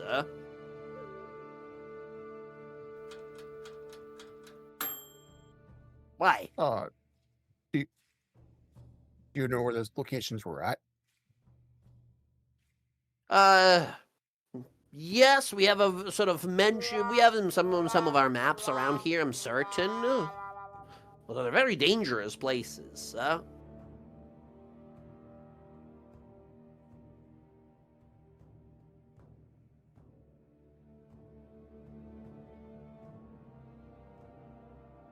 You need him for something, or?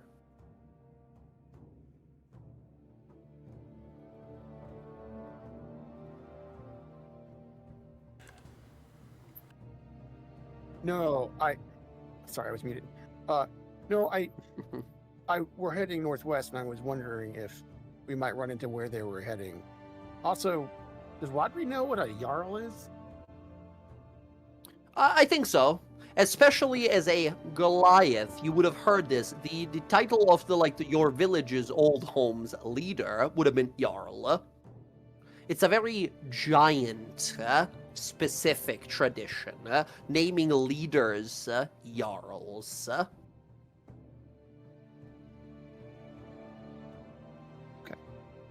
Thank you. Although I'll say this, maybe not in particular, Jarl would be a little more like frost giant oriented than any other kind of giant, but definitely familiar as it is like giant in nature. Okay. Are there Yeti out in the northwest? So many. If you don't get eaten by frost leopards or snowy owl bears, the Yetis will certainly get to you. If not them, ice dragons. If not them, Ramoraz. If not them, well, you get the idea. Yes. Thank you for that lovely pep talk. Hey, good luck out there. If you do survive, do come on back. The diarchy, the queen, and the king are willing to offer loads, mountains of coin for those brave enough to go into these old, dangerous ruins. Is there anything in your particular seeking? We are trying to head into a ruin in particular. Artifacts, all matter of magical artifacts that you find would be most interesting to us. Now, if you want coin, you can go to that elf fellow here and sell him for coin. But if you want academic progress and fame in the diarchy, bring them to me instead. You make a good point. What are you working on? It looks like you exploded your last experiment. I fucked it. It was this, cube. It was supposed to be able to open minor planar spaces, like multiple boxes of storing, kind of like a bag of holding, but multiple at the same time. I accidentally made the liminal spaces between these extra-dimensional slots touch each other, and the moment that happened, everything fucking exploded. I was so close! Most of these artifacts are very unstable. He says they're unstable, and I look at him, just take in the whole scene. Yes. Crazed-looking dwarf man. Thank you for your time. Yes, of course. I do have something to get to, so if you don't mind, I have to get back to work. He looks like he's been drinking coffee and hasn't slept for a month, nonstop, right? Just staring at you crazed. Roger understands. He went through finals. He backs out. All right, and he goes back to working on his stuff there as you walk on out. You see the Morgo Delver, the dwarf lady, says, Professor can be eccentric, that's for certain, but he means well, and there's a lot of pressure on him, the queen herself put him here.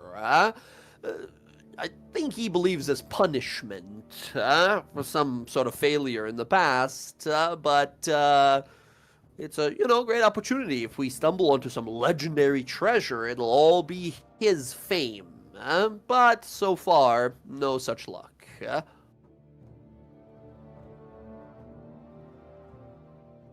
Rodri looks around at the white scene, the scenery and the snow and the frost. Punishment makes sense. Good luck to him. It's not all that bad. Sure, there's a lot of dangers, but it hardens up the skin and toughens the soul to be out here. Sort of walks back with you. Sort of smiling along. You guys see, Morgo bring back Rodri here as we have our backpacks. Everything's ready to go. Kiara, you have to throw the coat back on. You simply have to. It's way too fucking cold out here. He will reluctantly put on the coat and then give a really nice wave to the shopkeeper. Bye bye now. Do come back. It was a pleasure. Excellent. As you guys mimics Kiara, Yeah, very good. He waves at both of you. Toodaloo. Just gonna say to Connor, you did real good in there. You persuaded. You did a great job. I think I'm rubbing off on you. I think he liked me. I mean, there's nothing wrong with that unless you're not into that.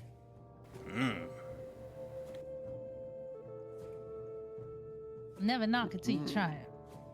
Oh, I wasn't knocking it. At least not yet. Excellent. And then we did not get any tents, right, or anything like that. You don't. Well, so they give you the big yurt to stay in, right? But that's not a thing you can easily pick up and carry. Although you could, right? You can take 30 minutes to fold it back together, uproot it, fold it back, and get it ready to move. But not like a tent. That is not a kind of a thing you would usually Yurts are something you set up for a longer time. Yurts are more so for not temporary stay, but for a permanent spot. You're going to be staying for a very long time. Tent is something you would want that is 4 people can stay in it, and it's for keeping warm for one night. Yeah. Do we have what is the biggest tent you can get for a party? So by default, tent costs 2 gold pieces, and up to 2 small or medium creatures can sleep in it for the night, right? It has enough space for 2 people inside. And they do have some tents to sell here. Okay. Do they have higher quality ones that are bigger? Not necessarily. Once again, this village has 150 people living in it, right? It's it's even smaller than Palebank. Palebank had 800. This place is small even in comparison. We are at the edge of civilization, right? It's a small spot. Pick up a tent. 3. Yeah, 2 gold. You can mark that off. 2 people tents, and you can pick a sleeping buddy. Oh, well, we all gotta get our own tent, right? I mean, you don't have You to. need to have your own, but as cold as it gets out there, having 2 people in a tent will help keep you warm. All right. I mean, I don't mind sharing the tent with anyone. My tent is your tent. All right. You need me to give you some money for it? Nope, just pets. All right. Pets it is. I'll pay you in pets. That's not gonna be a problem. I've got about 40 gold. I can chip in for the tent. How much for the tent? Yeah, if you 2 gold for 1 tent. 1 tent can hold 2 people. I'll put up a gold for look to Cleo, and I'll hold up a gold coin. Tent buddy. Sure. Yeah, each of you can mark off a gold, and one of you guys can carry the tent. Now, tent is kind of heavy. It's 20 pounds of rolled up weight. Oh, that's a lot. That's heavy. No, it's not. I got it. 20 pounds? I mean, Yeah, legit 20 pounds. You all watch as Cleo just you all watch as Cleo just throws. You all watch as Cleo just throws the tent in her back and carries it with no effort. Yeah. well, maybe one of them can carry your tent, Kalis. I'm just They saying, look 20 strong. pounds. That's crazy for a tent. The I think it's out of cancer in character me- here, but yeah. That's what I'm saying. yeah. Yeah. I'll look to Kayla. Do you want me to transport yours? That'd be for the best. Rodri buys his own tent. Gotcha. 2 gold pieces. You got your own tent. Very good. Excellent. So we got 3, 4. How many tents are we getting here? I believe. 4, I believe, right? 2 shares and then 2 individuals. Yeah. Okay, cool. You guys gather your tents and start walking. You were told about 200 miles northwest, which means, well, looking at the map here, which you do have of this like general area, that would be leading you somewhere in like this region, like in the mountains out here somewhere, right? As you guys are sort of looking on out and ready to travel, you gather your things. Now, as you sort of start on moving here, there are some travel rules, but they really depend on like who's the slowest person in your party. You guys all have normal moving speeds. So because your movement is not reduced because all of you succeeded on that con save, you think to yourself, looking at the snow, you're like, realistically, we can travel maybe like 20 miles a day here to make it there. Probably gonna take 10 days of travel to get in the general area before we start looking for these like little ice goblins, these like ice method things to lead the way. As the journeying begins, you guys start heading your way through the mountains, setting out into the vast wasteland. Can I have, friends, all of you roll a D100 over these 10 days of travel to see if we encounter anything dangerous out here. Okay. Okay. All right. All right. Here's the math, friend. Friends, on 21 or above, we encounter something. Air is the only one under the bar here. Yes, we will encounter some things as we go. First of all, going through the mountains here, you guys stare on out into a frozen tundra. As you guys rise up in altitude here, although cold is a sort of tactile sensation, you can almost feel it in the sound of this gale, the tundra gale here, the whirling snow that flies in acrobatic patterns, and the wind, the whistles and howls in 4 octaves across the rigid and often flat expanses. It tears at everything between the open sky and the tough low ground cover below. You guys begin to make your way, and the first 2 days go uneventfully, but on the 3rd day, as you all awaken, having set up these tents for travel, and it seems that the warm clothing is saving our asses right now, I need everyone to again give me Constitution saving throws. Everyone except Cleo.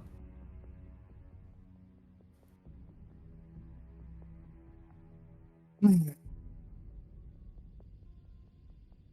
we have our human inspiration back? Every day, baby. Every day. We're using that right up. Let's go again. Nope, it's even worse. Ay, ay, ay. Can I use my regular inspiration, or is that no? You cannot use double inspiration, what I figured. unfortunately. Still That the is same what I rule, figured. only 1 inspiration per roll. Good. Are we still Good taking the try. higher of like the inspiration rolls? Like whichever roll ends up being highest? No, so you, if you roll a normal roll and then use inspiration gives you 1 more roll, right? But D20 by default rolls 2 dice at the same time, right? So using inspiration just gives us, we just use the first of the 2 rolls when you use Gotcha. inspiration. Okay, most of you are doing fine. However, Kalis, on that 3rd day of travel, you wake up and you are shivering. The blue lines are extending across your face and body now. As you sort of look at your chest here, the lines are going across your stomach, under your armpits now, and you feel shivering cold that morning. You bundle up best you can, and it does help you warm up, but you do not feel like the others. The rest of you guys are feeling that, like, cold getting worse and worse, but it's not affecting you yet.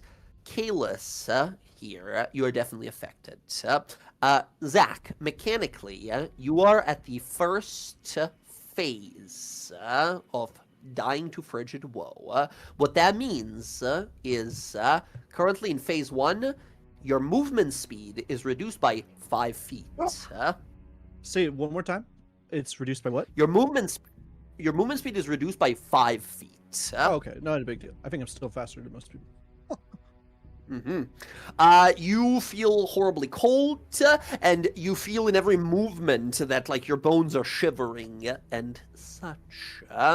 As you come on out, I think the rest of you here, those of you with a passive perception of 13 or above, definitely see that Kalis is doing worse than the rest of us here. All right. I think Cleo, because of that natural 20 in medicine before, you think to yourself, like, he seems to be slowly developing this sickness. There might be a temporary solution here, but it would involve some fire damage being done to Kalis here. Like, fiery injury might help revert the effects, but it would have to be, like, significant fire injury. It's not pleasant, certainly. Cleo looks at Kios. It's progressing fast. We might be able to subdue some of the symptoms if we light him on fire. Excuse me? I don't think we should be lighting him on fire. I am flammable. I mean, not to end your life, but at the very least, it would be enough to maybe subdue the on-spreading of the frigid woe. Enough to be horribly disfigured, I imagine. I don't think we should do that. I can heal you. It's not about that. His skin would be burned forever. You can't heal it. You won't be able to fix it. I mean, if I don't think it has to be like continuous. It just has to be a momentary intensity of fire. Doesn't matter. Rodri, This is didn't time you we're throw a wasting. little fireball thingy at something a while back ago? Yes, but I'm not gonna fireball Kalis.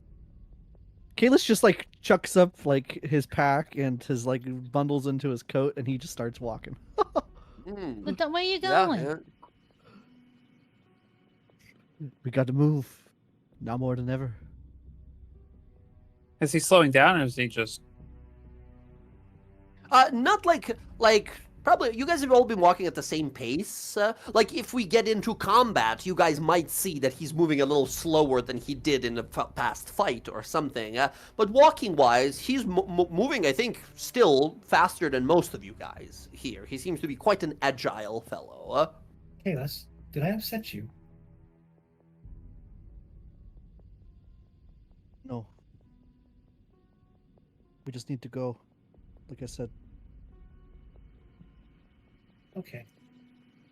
I think as he says that, I think he kind of looks, as you kind of look to them, you guys see here, now that you've noticed that he's doing worse, you see one of the veins has gone to the side of his eyebrow and eye, and the one side, like 1/4 of his right eye, has turned pallid blue frozen.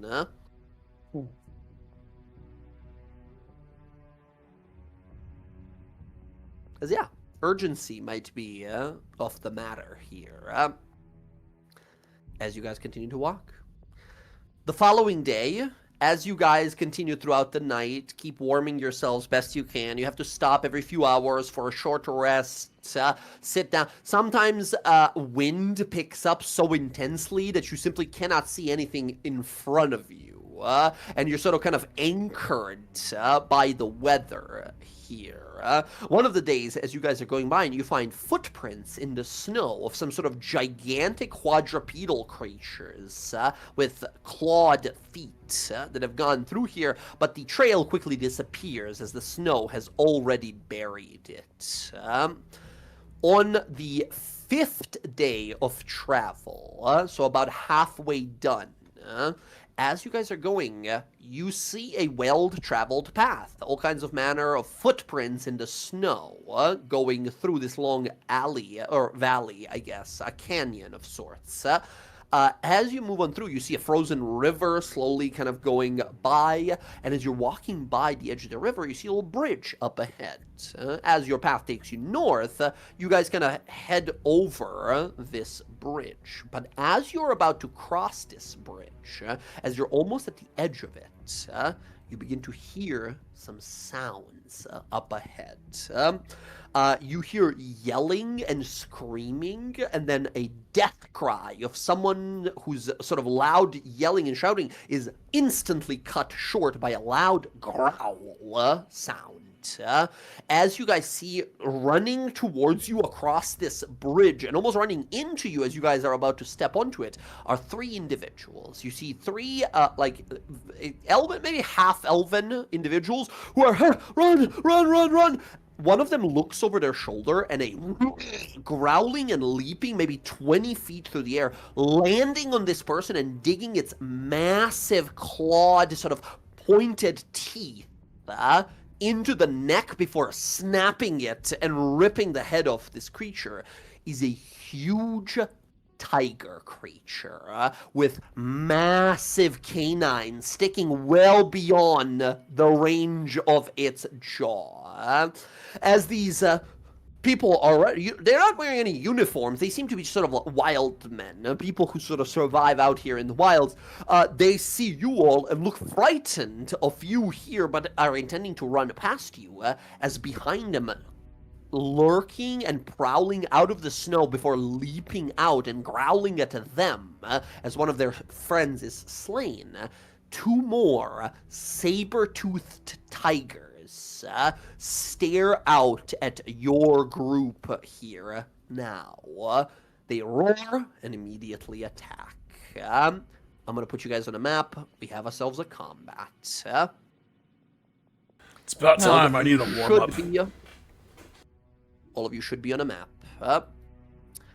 You see these individuals running. One of them just now have been slain by this massive saber-toothed tiger. The art is that of a little more like brownish gold kind of coloration. These are very much like snow leopard, kind of like white with a few like black lines and stripes across them as they roar and get ready to attack.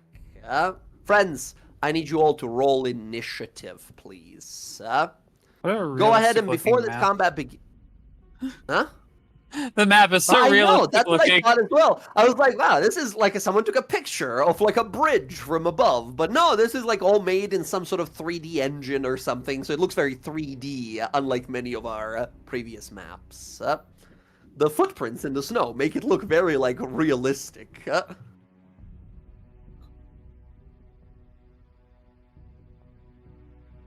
You said move. How All much? right.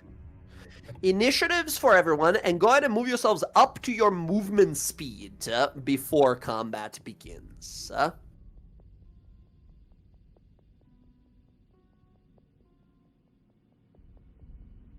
These wildling scouts roll a 19, and the big tigers roll an 8. Okay, yep.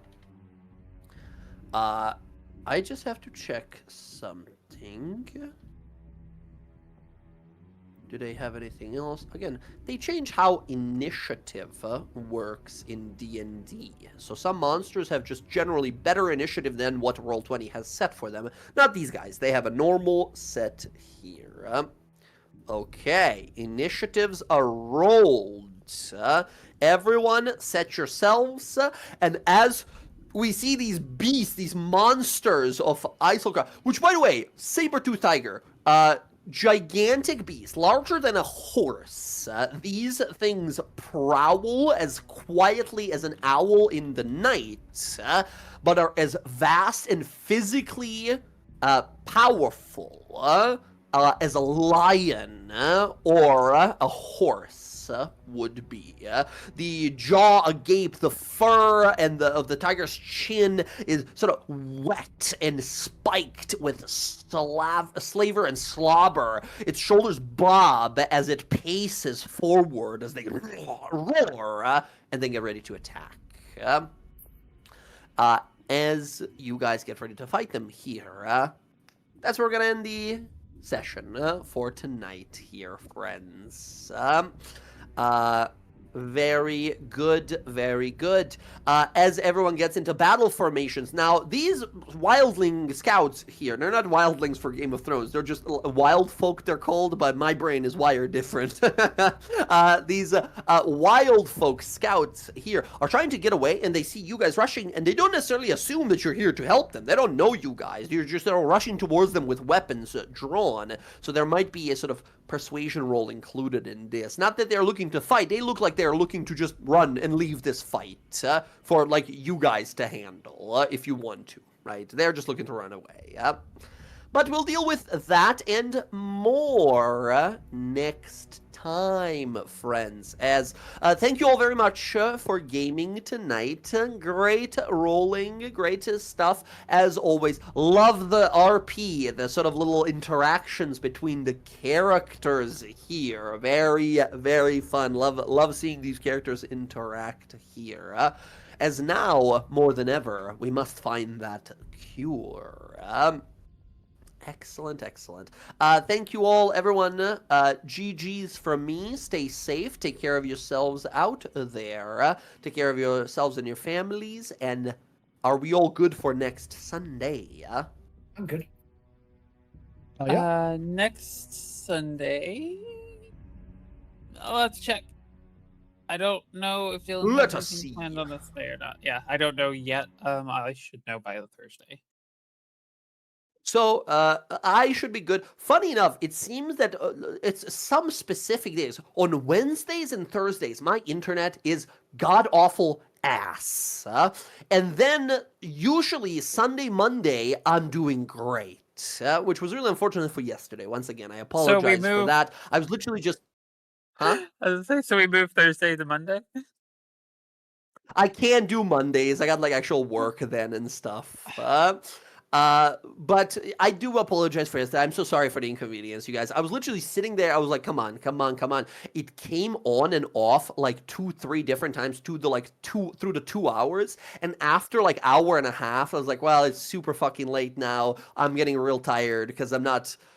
When I'm playing D&D with you guys at night, that's fine, because I'm animated and I'm talking, I have all this energy, right? But if I'm just sitting there quietly, I'm gonna get tired, I'm gonna get sleepy, right? So after an hour and a half, I'm like, I'm gonna go get some sleep. I don't think it's happening. But I felt really bad. I do want to finish that big fight. So yes, I apologize for the inconvenience.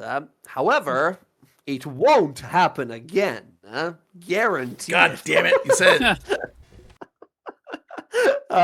Friends, we will pick it up here next time. Everyone, GG's and good night from me. Amazing stuff. Love seeing these characters. Peace out and good night from me.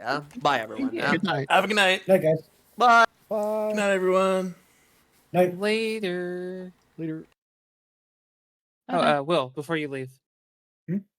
Did my message go through to you in Roll20? It told me on my end it didn't.